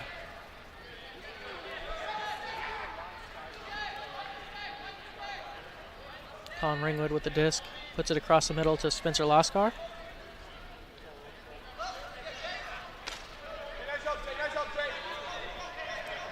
John Jones to Kip Curtis. Kip Curtis puts it to Rick Gross. And Rick Gross is going to pick up the easy assist to Donovan Triplett.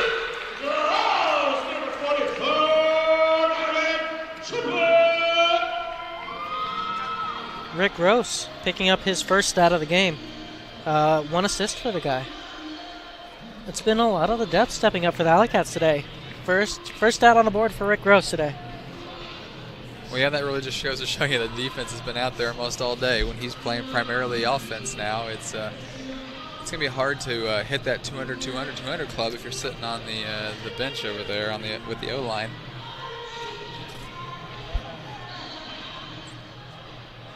Over here, $200. You want $200? Cold hard cash. Ash is over here, sniffing it, counting it, feeling it, because there's $200, single bills, ready for you to win between the third and fourth quarter. Head over and buy your mini disc for your chance of winning. Levi Jacobs puts up the big pull. Mechanics center it quickly.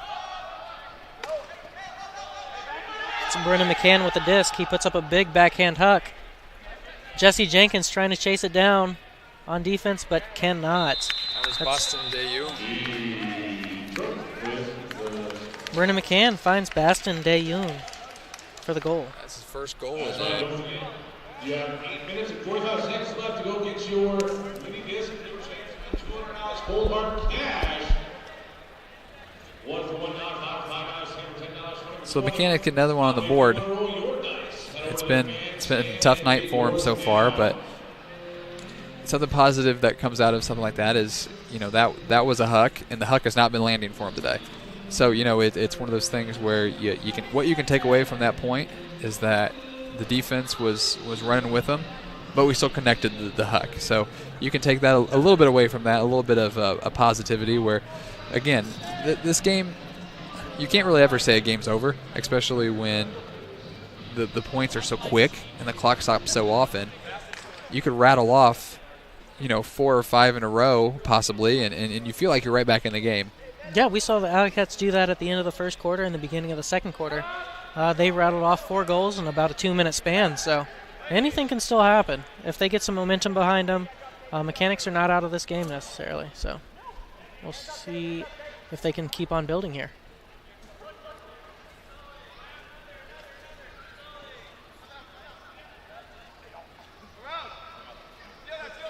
Keegan North puts it to the break side for Keenan Plew. Keenan works it down the sideline to Travis Carpenter. Puts one to the back of the end zone. Perfect throw to Cameron Brock.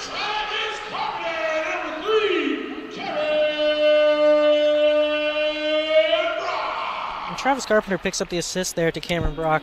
But really that play began with Keegan North finding Keenan on the break side. Keenan stops for a second, hits it at break side again. And that's when the offense can really roll.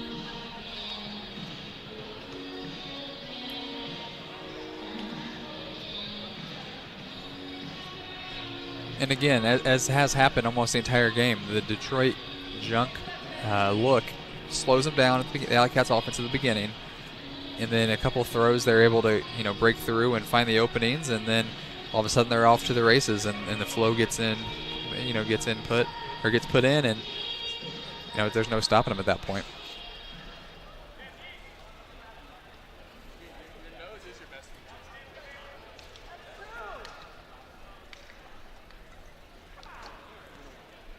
Pull for the AlleyCats goes out of bounds. You don't see that a lot indoors, especially with no wind, and still somehow they aren't able to dial in on that pull.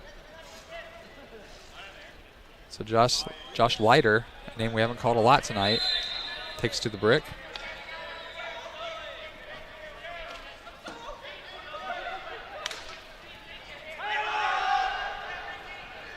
He'll put up a deep shot, and he's able to get the disc over Rick Gross. That's number 19, Austin Johnson, on the goal line. Austin Johnson finds Evan Perazot in the end zone for the goal.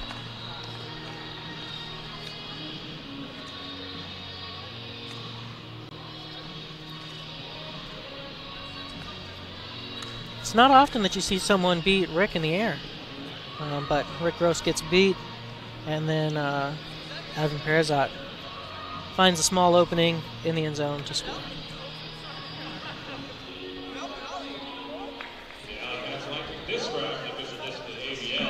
Saw some more smiles on the Mechanix faces there, starting to notice, they're down 22-11, having a little fun, putting some hucks up and some hammers. So it's a small victory sometimes, just get 1 point, 2 points to go your way. That's what really matters here in a game that's getting a little bit out of hand. It's the small victories.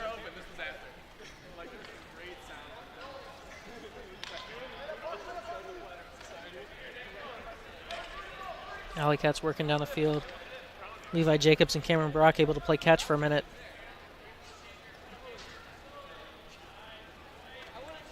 Find Aaron Schwartz on the near side. Aaron puts it across to Cam. Cam to Keenan Plew. Cameron playing a big role in the handling lineup today. And then he puts a scooper to Keenan and gets open, or tries to get open in the end zone. But that might have been a bit forced, and that's a turnover for Keenan. He throws one away. It's deed by a couple of Mechanix players. And he gets it back with a Callahan right away.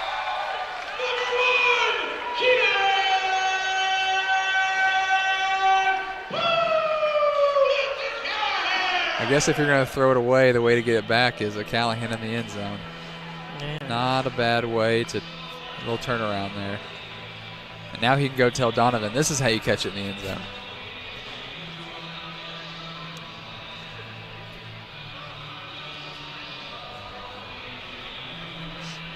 Yeah, way to earn it back by Keenan.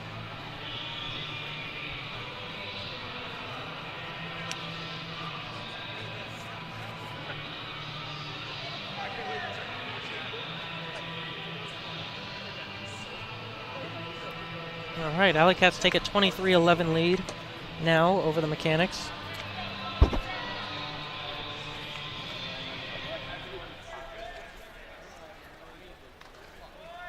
Josh Leiter with the disc. He finds Austin Johnson on the sideline. Johnson puts it to the middle of the field. Another laser beam actually ended up working that time. Right into AlleyCats double team. But Carl Feuerbach able to work through it. He finds Evan Perazat in the end zone.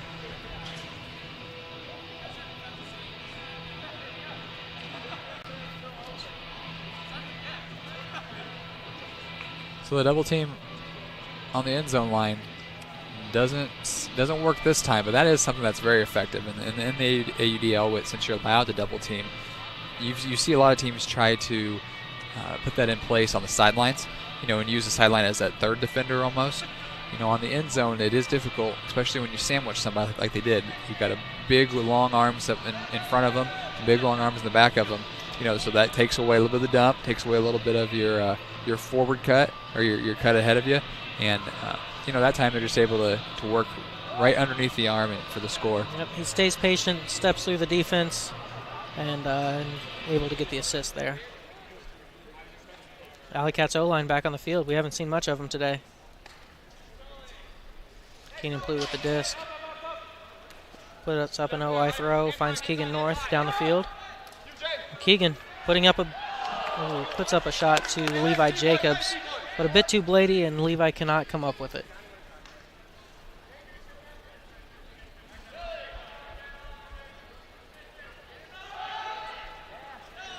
Detroit Mechanics working the disc slowly up the field. Brennan McCann with the disc, covered by Travis Carpenter.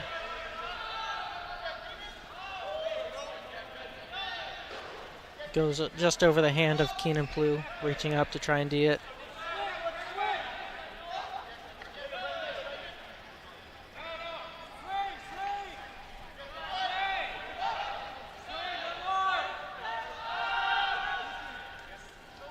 That's going to be Jay Kinzel putting up the hammer for Detroit.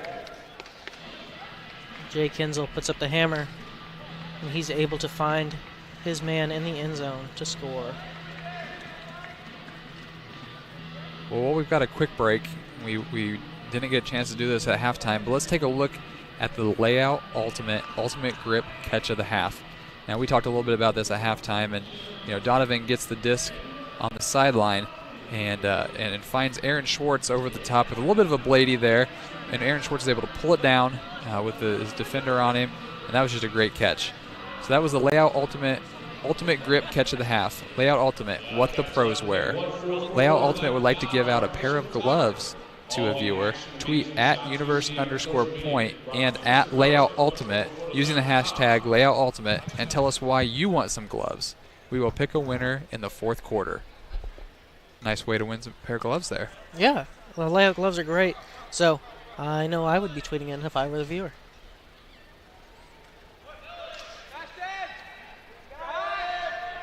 AlleyCats work up the field quickly this time. Rick Gross with the disc. Puts it up to the end zone for Kip Curtis, and Kip Curtis is able to come down with it. Rick Gross picks up his second assist of the game, and AlleyCats continue to roll offensively. 24-13 they lead.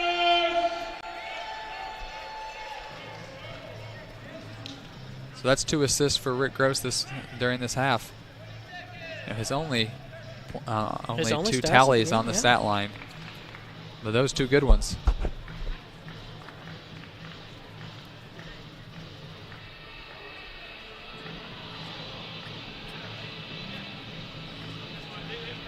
So the AlleyCats stretch that lead back to 11. With 5:18 to go in the third quarter. It's easy to say they're running away with it. I'm sure they're feeling like this is a good time to get some of those reps, almost like a practice now. It seems like every time they start to bring in a line that includes a lot of backups, though, Mechanix are able to score a goal, maybe put up a break, and Mechanix are still out here fighting, playing tough, working hard. So Alex Henderson, big bid, not able to come up with it. Mechanix continue to work the disc. That's Evan Parazot. Parazot puts up a huge huck, looking for Brendan McCann, and finds him in the end zone. So Evan Parazot to Brendan McCann. He's able to beat Jesse Jenkins deep and find himself his first goal of the game. It's Brendan McCann in the end zone. That was a good put.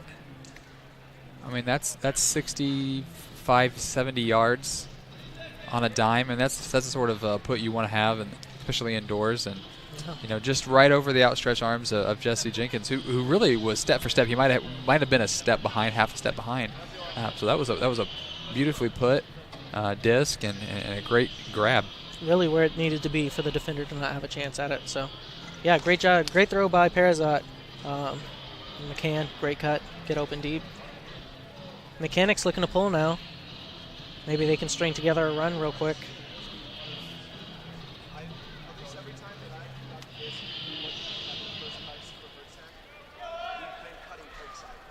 Travis Carpenter fields it for the AlleyCats, centers it to Keenan Plew. Set play looks like it's going to work this time for AlleyCats. Levi Jacobs gets open coming across the field. Cameron Brock now. They're still able to work out of that side stack.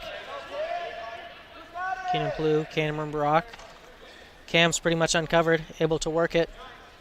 Cam and Keenan play catch and then find Spencer Loscar wide open in the end zone. Keenan Plew picking up another assist, his second of the game.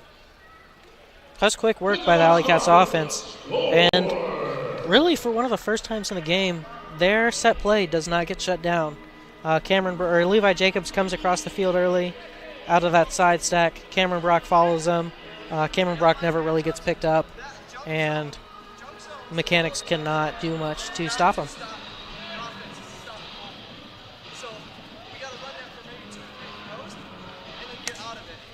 Yeah, and that's a 25-second point for the AlleyCats. And you're right. I mean, when the set play is able to come to fruition, and the junk looks not able to shut it down, I mean, the AlleyCats can make quick work of it. Yeah, the risky thing about a junk look is if you don't set it up correctly, or if someone gets loose early, the point's going to be over really quickly. You'll have someone streaking down the field open, or in that case, you have Keenan and Cam able to play catch back and forth. And that's, if the Mechanix want to make a run, that's just not something that they can have happen. That's going to be a quick layout D by Colin Ringwood, reaching around the arms of the offensive player and coming up with it. Colin centers it to Donovan Triplett. Triplett to Nick Hutton. Hits Peter Carlton in the middle, and they find Rick Gross right up the middle. Rick picks up his first goal of the game. He couldn't go the entire game without picking up a goal.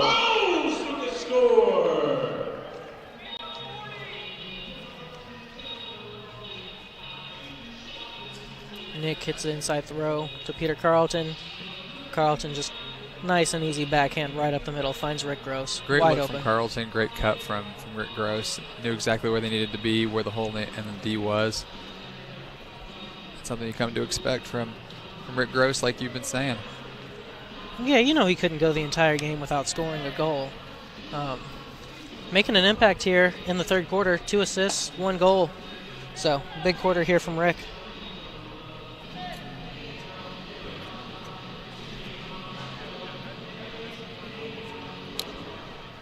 AlleyCats pull.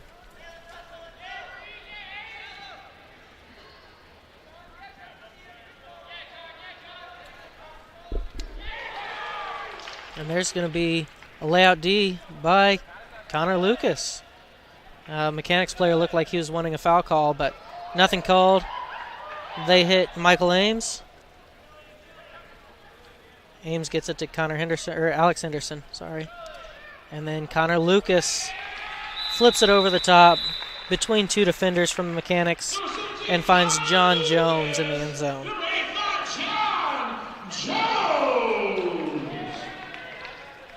John Jones having a big game. 4 goals, 1 assist. Connor Lucas catches it. 2 Mechanix defenders react to him. He's able to put it up right over the middle. Find John Jones in the end zone.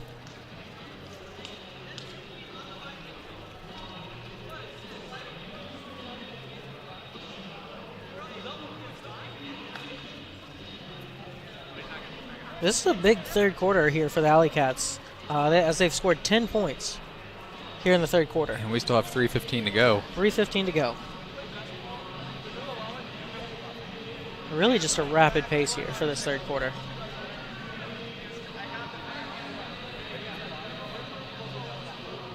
AlleyCats pulling.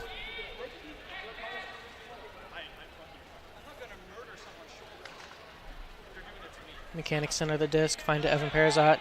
And that's going to be a run through D again. Rick Gross comes up with the D there. Mechanix looking like they're starting to fall apart. That fatigue's definitely setting in for them. Colin Ringwood with the disc, centers it to Donovan Triplett. Continues it across the field.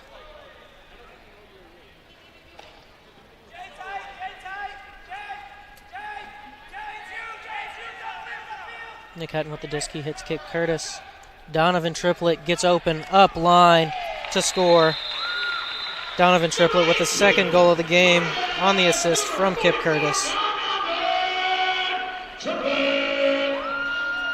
Just a scoring barrage from the AlleyCats this quarter.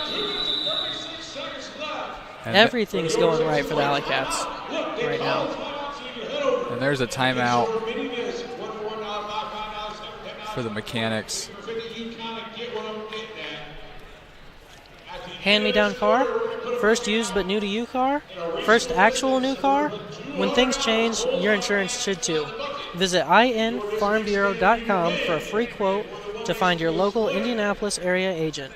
Indiana Farm Bureau Insurance. Stop knocking on wood. So while we're doing some ad reads, let's not forget about the Layout Ultimate Grip Catch of the Half. Tweet us at @universe_point and at Layout Ultimate. Let us know, why you want some of those layout gloves, which are fantastic gloves, like you were saying. We've played with a little bit with them in the Shanahan household. It's been pretty fun.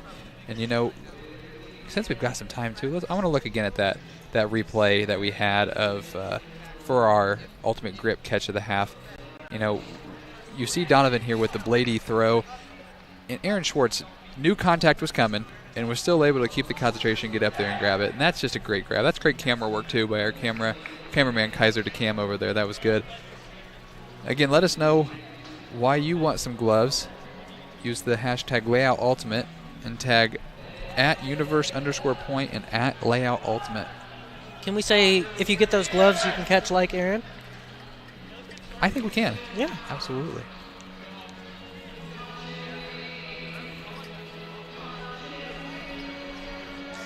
So we're looking at 2 minutes and 36 seconds left. AlleyCats doubling up. The Mechanix score 28-14. We still got a whole quarter to play as well. Yeah, AlleyCats really putting up a big game here. Lots of points. Points coming fast today.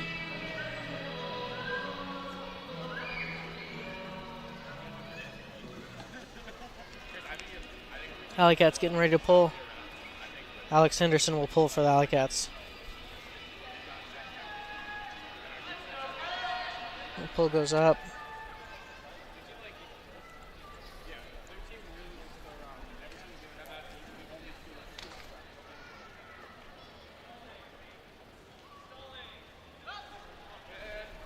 Another unforced error for the Mechanix. Yeah, these errors really piling up for the Mechanix. Michael Ames picks up the disc. Works it to Connor Lucas.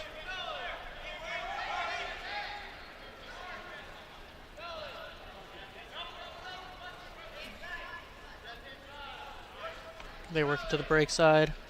Nathan Busberg with the disc.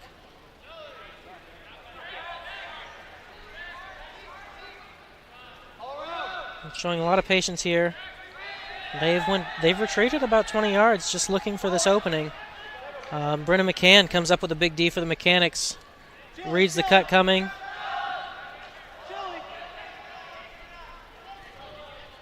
And then he puts a laser scooper across the top, and that's going to find Tate Halberg in the end zone.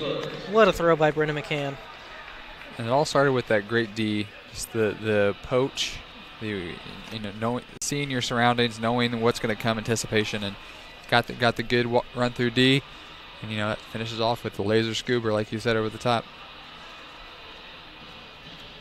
Yeah, it just puts it over the top of everybody. Nobody really has a chance of getting that except for his offensive player. Really able to make a big throw there. And he runs the offense after the turnover.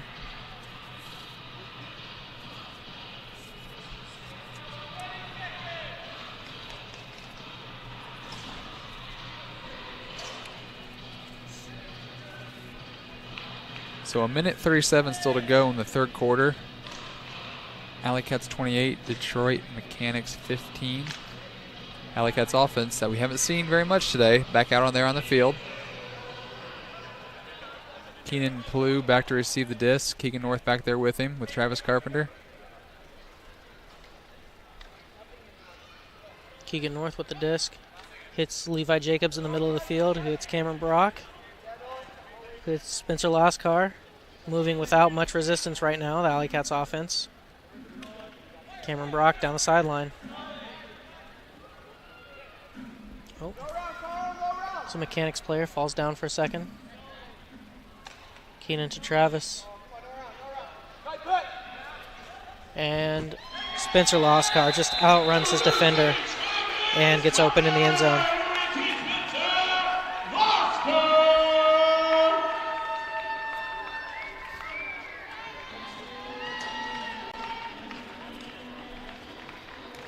Travis Carpenter gets a disc. Good patience, but then great look by Spencer Lascar to make that strike cut to the corner or to the pylon. Yeah, he probably had a chance to try and force it into the end zone, but showed a lot of patience. Waited for Spencer to get open and able to score. A nice, easy one.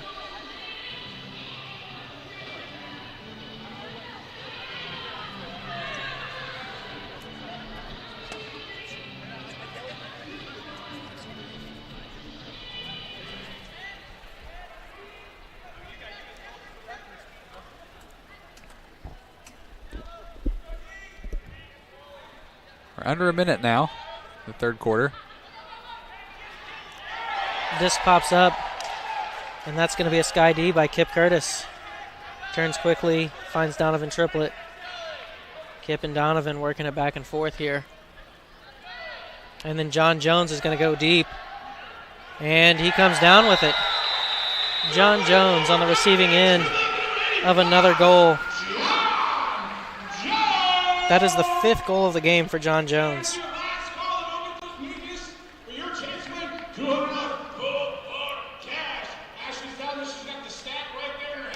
John Jones with a great cut. Had a couple steps on his defender, and sure enough, there he is in the end zone.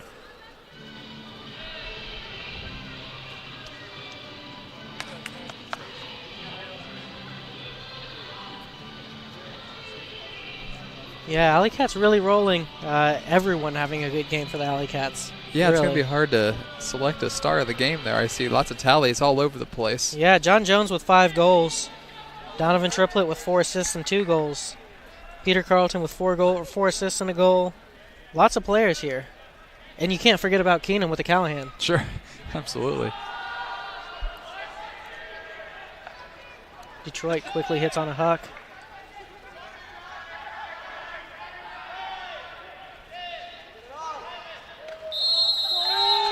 That's going to be a stall called on the end zone. Nobody's able to follow up.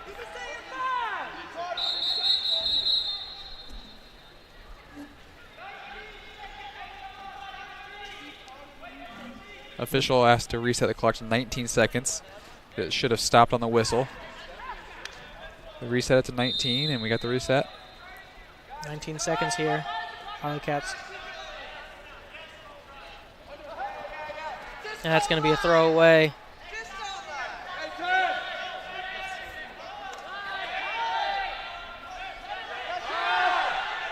Mechanix working the disc. They're going to have to put up a shot. 2 seconds.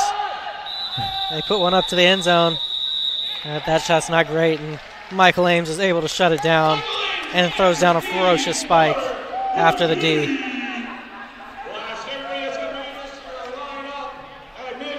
Well, that was a barrage of scoring there for the AlleyCats. They in the half was 17. They end the third quarter with 30.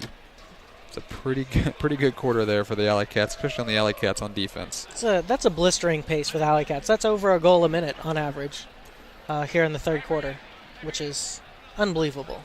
Absolutely, and the Mechanix did score 6, so that was there was a lot of scores in that quarter. But let's take a quick break. You're watching the Detroit Mechanix versus the Indianapolis AlleyCats on UniversePointProductions.com, presented by Indiana Farm Bureau Insurance. First few years of college, I threw every single day. Of course you want to be a champion. Of course you want to be working towards winning titles. Be happy, but never satisfied.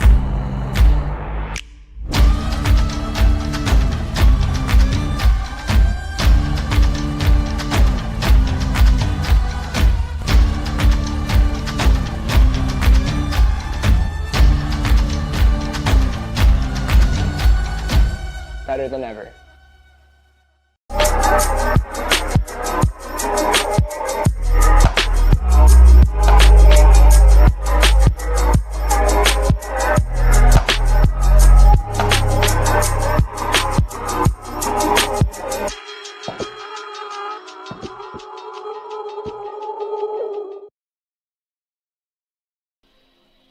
We would like to take a moment to thank our sponsors. Today's broadcast is presented by Indiana Farm Bureau Insurance. Find your local Marion County agent at infarmbureau.com. Indiana Farm Bureau Insurance. Stop knocking on wood. Today's broadcast is brought to you in part by Disc Store, offering the best service and best price on ultimate gear, guaranteed. BE Ultimate. Ultimate players making ultimate gear for the ultimate community. Layout Ultimate. The most durable ultimate gloves. Layout Ultimate. What the pros wear. And of course, the Indianapolis AlleyCats.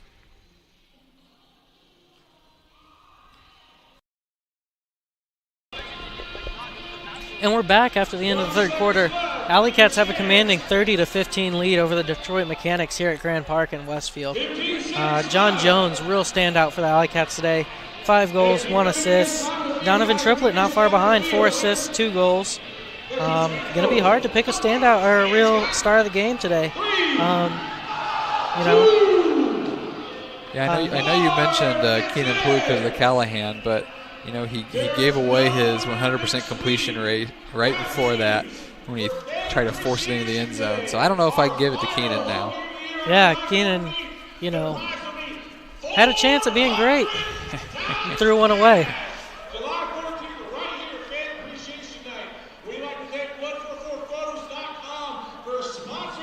Tonight was Fan Appreciation Night for the AlleyCats. They just had a chance.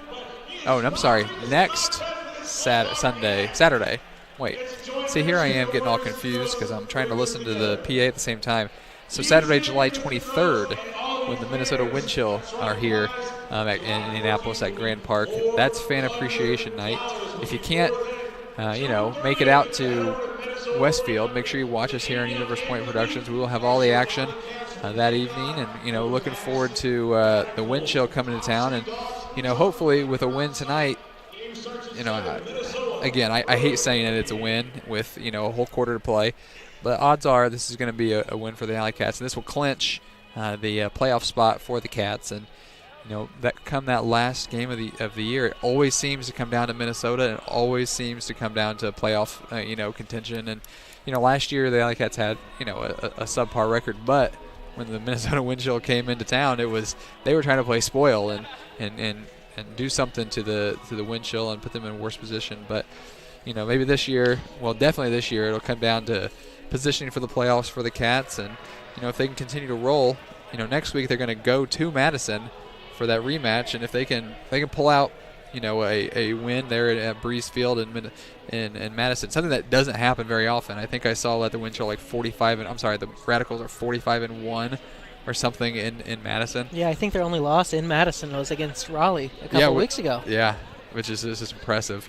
And if they can pull out a win next weekend, watch out for the Cats. There was a really interesting article on Ulti World that said that the Cats could be, one of those 4 teams that make the championship weekend this year. And this is the team. If it's going to happen, it's going to happen this year. And they have gelled well. They've picked up pieces this year that weren't here last year or were injured last year, and they're playing really well together as a team. And it wouldn't shock me. This could be the AlleyCats year. Yeah, and next week's a huge week. If you pick up a win next week, you take control of the division. That makes it high possibility that a playoff game against Madison would be here in Indianapolis. Take away that Madison home field advantage. So huge implications next week. Huge implications as we finish off the season. John Jones picks up a big D there. Huge implications as we finish off the season. Games against Minnesota still. Games against Chicago, who doesn't have a great record right now. But when Chicago has a full roster, Chicago can beat anybody. They lost to Madison by just a single point 3 weeks ago on a neutral field site. So, yeah, Chicago's sitting at 4-5, and you can't really count them out of the playoffs quite yet because Minnesota is just 6-3, so they're only a couple games back of Minnesota, and they could make a run towards the end of the year. And you're right, there's a big game against the Cats. They're on that last game of the season, and Minnesota Chicago in a couple weeks against Indianapolis, and if Chicago can win that, they might sneak themselves into the playoffs too. Yeah. Or at the very least play spoiler for someone. Absolutely. Yeah, Chicago's a good team. They just have struggled to get all their numbers out and have a full team at very many games this year. And I know they were really excited at the beginning of the year with the Kurt Gibson signing, and he's a phenomenal player, but he's just been so banged up. When he was here a couple weeks ago, I talked to him after the game, and he said, he played really well here against the AlleyCats. The AlleyCats got the win, but you could just tell that he wasn't 100% quite yet, and especially with Worlds coming up, I know he's going to be playing with double wide, and he's excited for that. But I just hope I can see him full strength, because it's fun to watch Kurt Gibson when he's full strength. Yeah, same with any elite top tier player, getting to see that kind of, and you can't count out any team with Kurt Gibson at any time. That's going to be Detroit scoring quickly. That's Baston Jajong on the goal, with the goal. It's going to be a throw from Josh Leiter, who picks up his first assist of the game.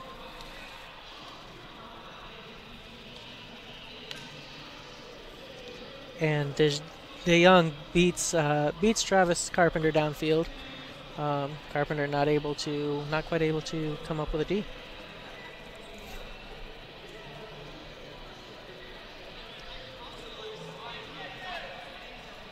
So we were talking about a blistering point per minute pace we are at. Well, we're only a minute and 10 seconds gone by, and we've already scored 2 points. And in this quarter, we could be at a 35-second pace this quarter if we don't watch it.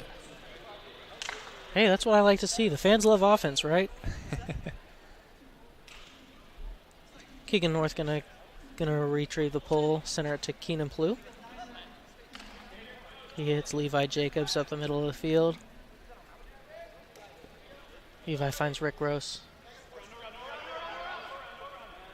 Rick willing to lose a lot of yardage to hit Travis, and Travis tries for a lefty backhand that gets blocked by David Yu. Brennan McCann with the disc, hits David Yu. Yu puts up a scuba, but not able to connect. It's going to be another turnover for the Mechanics.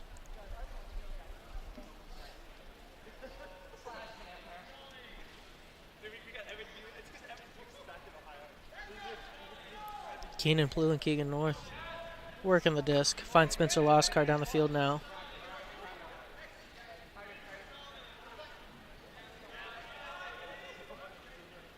A little hammer over the top, finds Levi Jacobs, and he's going to put up a huck to Cameron Brock. who skies for the score. Levi Jacobs to Cameron Brock.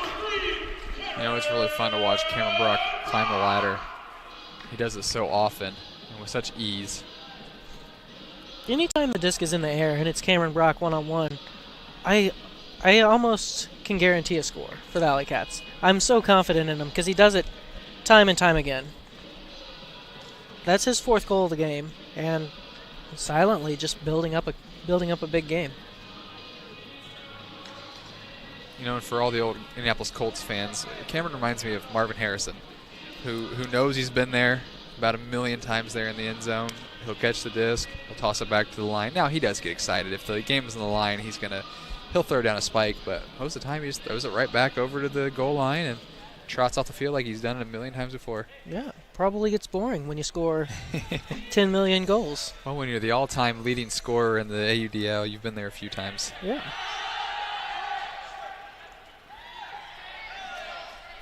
Mechanix Huck goes a bit Blady. Kip Curtis comes down with it for the AlleyCats.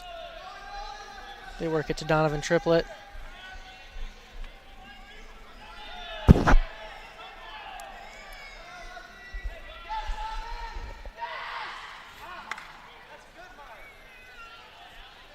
Alex Henderson with the disc. He puts it up to the end zone for Peter Carlton. Carlton able to come down with it with the back line approaching.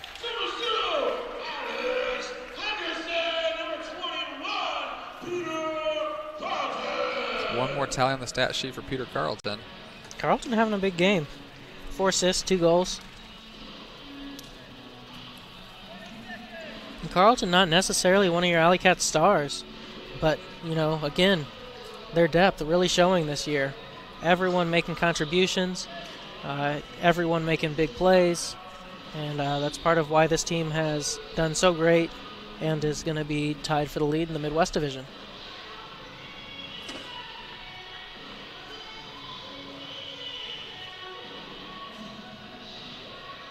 AlleyCats with a big pull.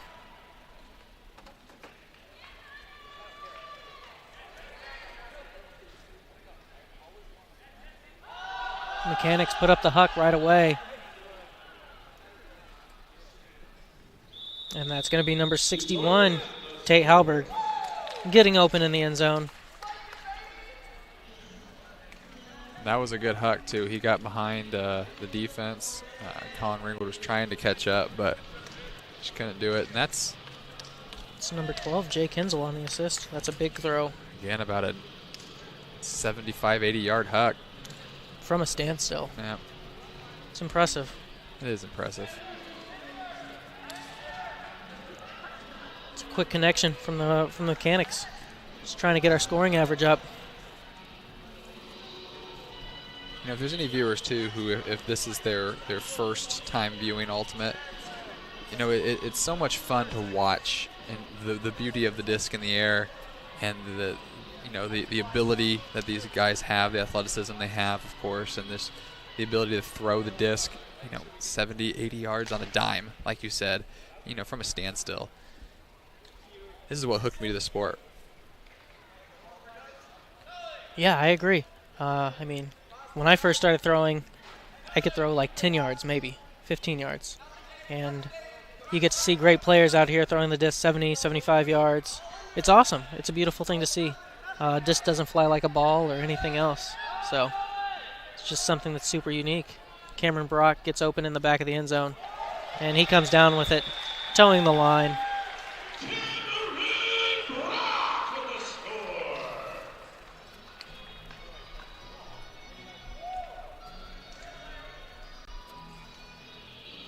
It's going to be a great throw by Levi Jacobs. Almost thought he was going to run out of room, but of course it's Cameron, so he goes up, climbs the ladder, pulls it down, and is still able to get in bounds with 2 feet. Really no worry at the end of the day. He basically lives in the end zone. He knows exactly where that back line is. I don't think he even had to look at it.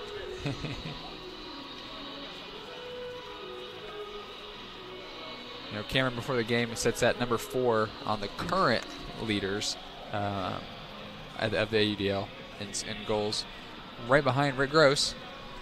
Cameron had 39 coming into the game, and he's got 5 today. 5 today. So right now, he has leapfrogged Rick Gross because Gross only has 1 in the end zone right now. Yeah, Rick has only seen the end zone once today. So Cameron's not got much further he can go up the leaderboard, but he's certainly putting in a good effort today. Oh, Nick Hutton gets in the way of a huck attempt. D's it. Donovan Triplett picking up the disc. Alex Henderson works up the line. He finds an inside throw. Great inside throw to hit Peter Carlton.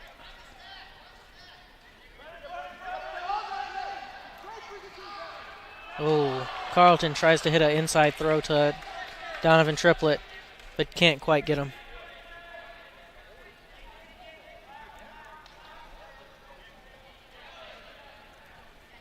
Mechanics pick up the disc.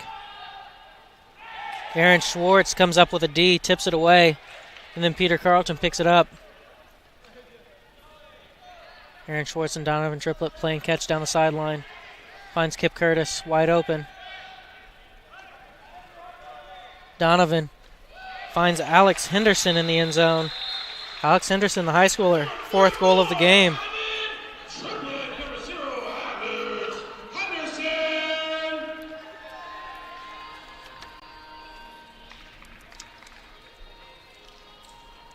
I mean, there's not much more you can say about this Cats team today. I mean, they're playing really well, clicking on all cylinders. They've got a full roster over there on that sideline, and they're just rotating people in and out, finding what lines work, and really using this probably as a time to see who plays well with who, in a real game situation.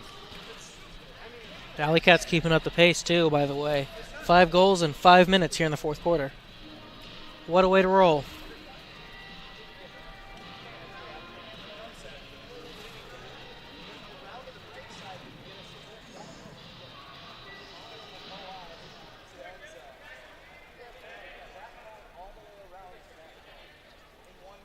Mechanics with the disc. And that's going to be a throwaway early. Connor Lucas picks up the disc. Swing strike. Finds Michael Ames now. Ames with a defender all in his face. Rick Gross with the disc. Oh, Colton Steiner about had that.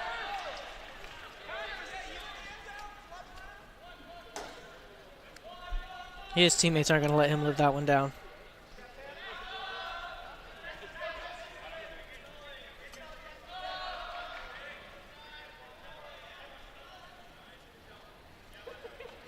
Nathan Busberg using his length on the mark.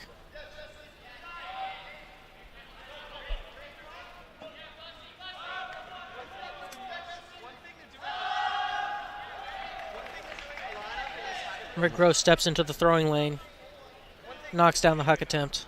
Yes, one thing they're doing a ton of in this hybrid is just completely not respecting the sideline. So I think we can start hitting sideline looks. And then the AlleyCats find Rick Gross in the end zone.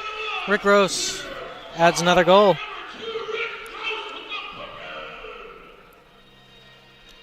Well, he heard us saying that Cam was creeping past him, so he didn't want to. He wanted to maintain his 1-goal lead on him. Gonna need a couple more though. Connor Lucas finds Rick Gross in the end zone. Yeah, Rick Gross coming back for Cam.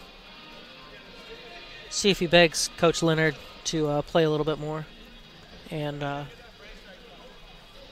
regain that lead over Cam. So while we've got a quick break in the action, we'll say the winner of the Layout Ultimate Gloves is Nathan Hirschberger. Congratulations and enjoy the Layout Gloves. Layout Ultimate, what the pros wear. Congratulations, Nathan. Enjoy the gloves. We'll shoot you a DM and get your address and enjoy those gloves. Great win for Nathan. He's going to enjoy those gloves. Yeah, when I saw his name come across, I was thinking of Nathan Busberger. He was out there on the field, and I said, wait a minute. He's playing and tweeting us. Great D. Aaron Schwartz with a run through D. Nick Hutton saves his throw. Oh, fakes the hammer. And then puts it up the line for Alex Henderson, but it gets knocked down.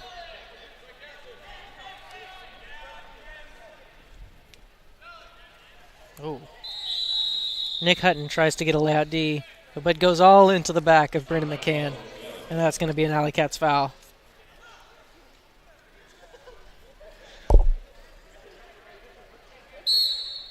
Brendan McCann with the disc.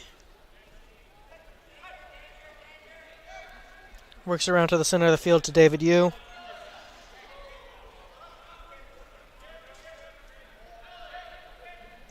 Parker Howard with the disc, works it up. McCann again. McCann working really hard with this Mechanix offense right now, as he has been for most of the second half. And that's going to be Parker Howard putting up the hammer. And he finds Ryan Mario in the end zone for the score. It's the 5th goal of the game for Ryan Mario.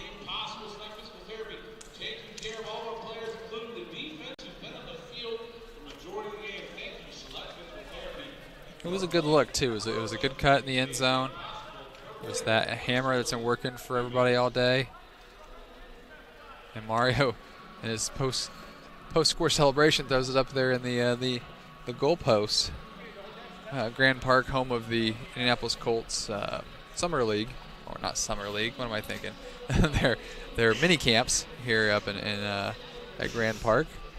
We've got a little makeshift goal post over there. Adam Vinatieri be kicking some field goals over there here in a couple weeks.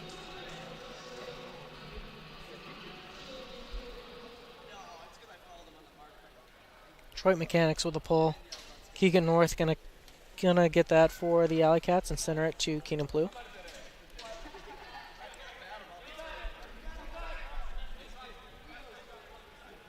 Keenan showing some patience after his initial options got shut down. Finds Travis Carpenter.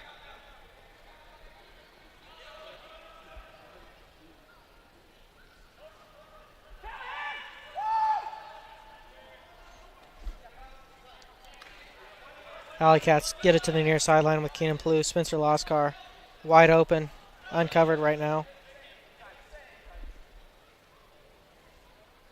Blade across the field to Travis Carpenter is going to open up the offense. Finds Rick Gross.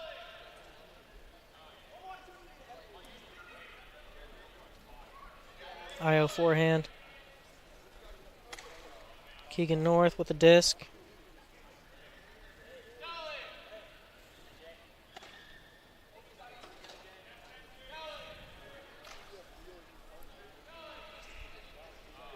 Spencer Loskar finds Levi Jacobs on the sideline.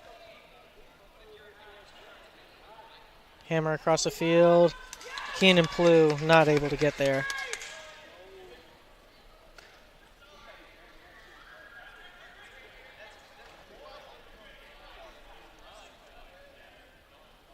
Mechanix working the disc pretty patiently now.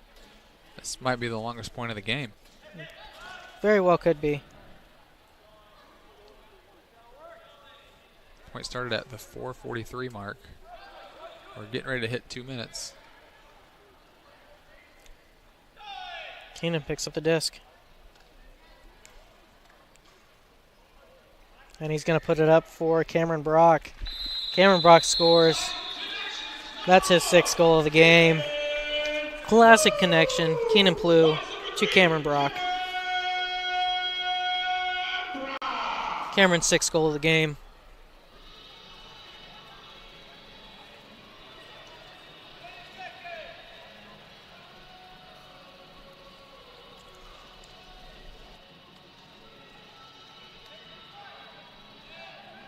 You say that was his 6th goal of the game? 6th goal of the game for Cam. Puts him at 429 goals in his career. What a career. That is an impressive number.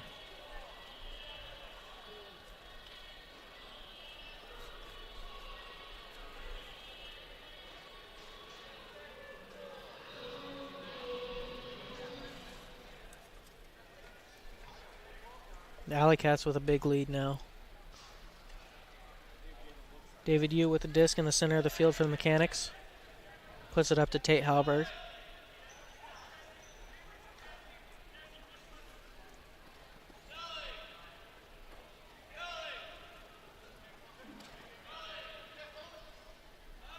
Mechanix working the disc back and forth around the field. And Parker Howard puts up another hammer. He finds Tate Halberg in the end zone. Back-to-back hammer assists for Parker Howard. Watch the AUDL game of the week at watchcity.com or check your local listings. June 30th, 7 p.m. Discstore.com is a proud supporter and sponsor of this broadcast. Pick up your next disc from Discstore.com. Discstore.com provides the best prices on the team jerseys, guaranteed. Ask about the AUDL discount at Discstore.com.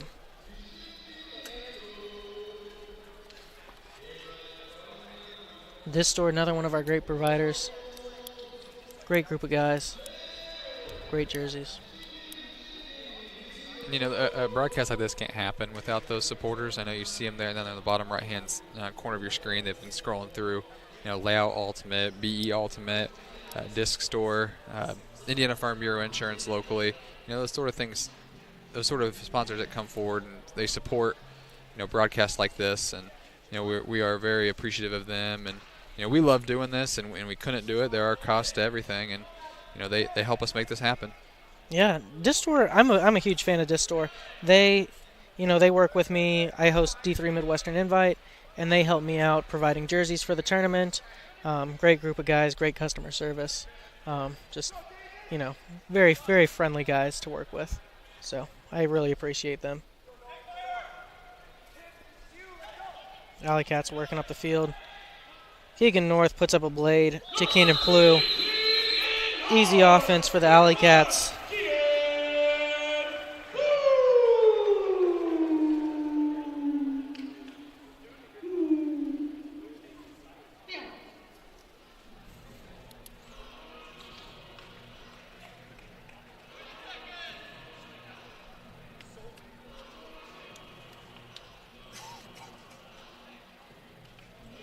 Keenan, that was his third goal of the game, one of those being the Callahan in the third quarter.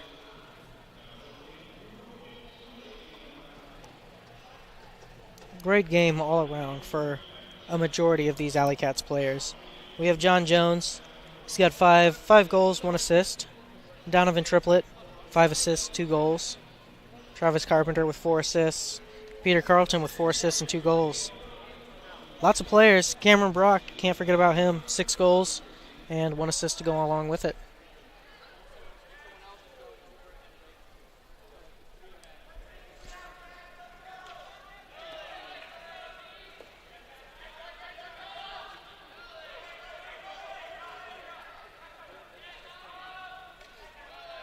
Mechanix working the disc.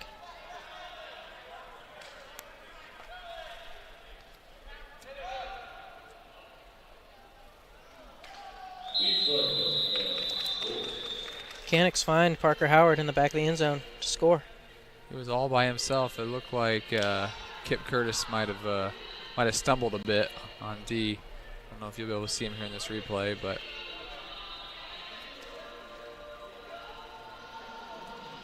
oh, yeah, you see him just there for a minute. He stumbled and couldn't quite recover, and all alone there in the end zone.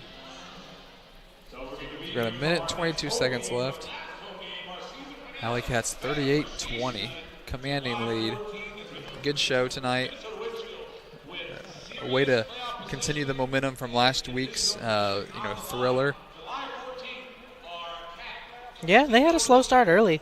At one point, it was 6-5, and it looked like Mechanix were going to come out, and it was going to be a tight game. But then AlleyCats really turned it on. A couple of big runs, pushed it out, and yeah.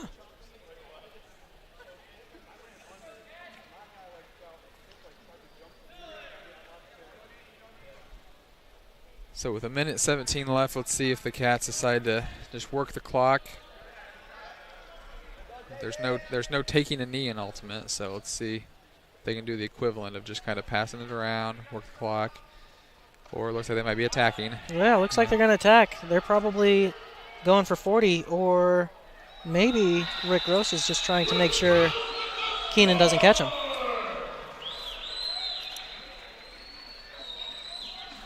Rick Gross on the receiving end on a throw from Travis Carpenter. You see Rick box out, use his body, use his positioning. is there to bring in that disc. 57 seconds left. 39-20, AlleyCats lead. We're up to 2.5 hours on this game. Well, almost 2.5 hours. Our final broadcast of the 2018 AUDL season will be Saturday, July 23rd, as the Minnesota Windchill travel to Indianapolis. That'll be the last game of the season for the AlleyCats. They've got 3 more after this. Windchill will be here in the last game. I don't know what I was trying to say there. We'll have all the action right here on UniversePointProductions.com, presented by Indiana Farm Bureau Insurance. Yeah, it's going to be an exciting end to the season for the AlleyCats. We got a real chance at taking first place in the division. You know, this is going to secure a playoff spot for us. And once you make the playoffs, anything can happen. So, a real great season, and AlleyCats should be excited going forward. Hopefully they bring the same level of intensity. The crowd goes wild as Jesse Jenkins reels in his first goal of the game. Jesse Jenkins has a big contingency here tonight, it sounds like. Yeah, he's a Liquid Hustle player, and Liquid Hustle really likes to cheer on their players.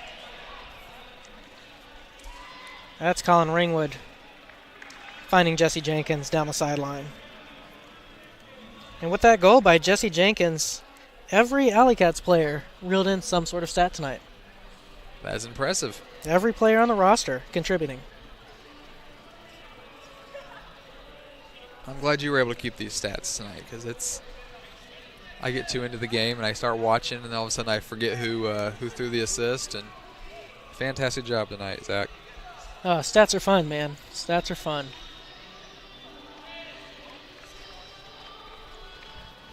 AlleyCats pulling. Peter Carlton puts the disc up.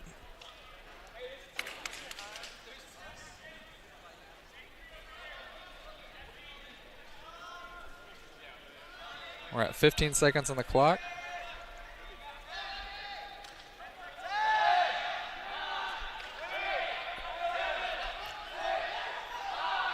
Mechanix put up a big hammer with time running out. Aaron Schwartz and John Jones there. Sandwich the cutter deep. And that'll bring this game to an end. Indianapolis AlleyCats take down the Detroit Mechanix 40-20. Really dominant showing for the AlleyCats overall. You know, the D-line got rolling early, and they just didn't stop. And, you know, with that win there, too, that clinches a spot in the AUDL playoffs for the first time since, I want to say, 2013. It's been a long drought for the Cats, and it's long, well-deserved. This team has been playing together for many, many years now, and you know, really gelling at the right time and prepared to hopefully make a run in the playoffs. With 3 games left, it's nice. Got the monkey off their back last week with a win over the Radicals, and you know, now they've got that playoff spot clinched. Yeah, playoff spot clinched.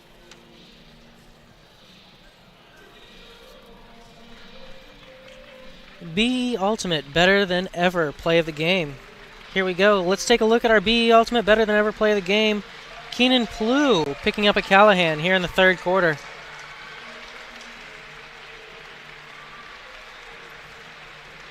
Well, let's try that again. That's my mistake there. Let's try that again. Let's take a look at our BE Ultimate Better Than Ever play of the game.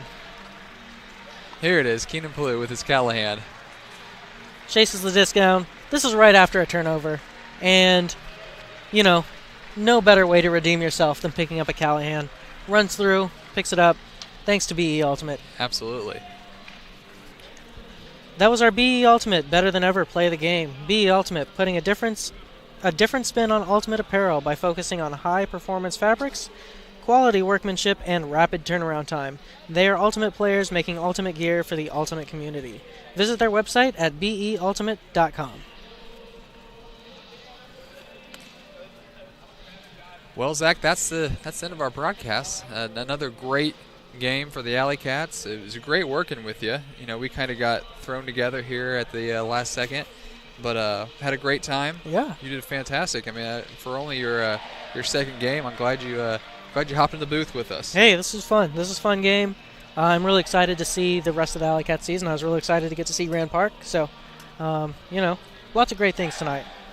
Absolutely. And again, you watched the Detroit Mechanics versus Indianapolis AlleyCats here on Universe Point Productions, presented by Indiana Farm Bureau Insurance. Good night, everybody.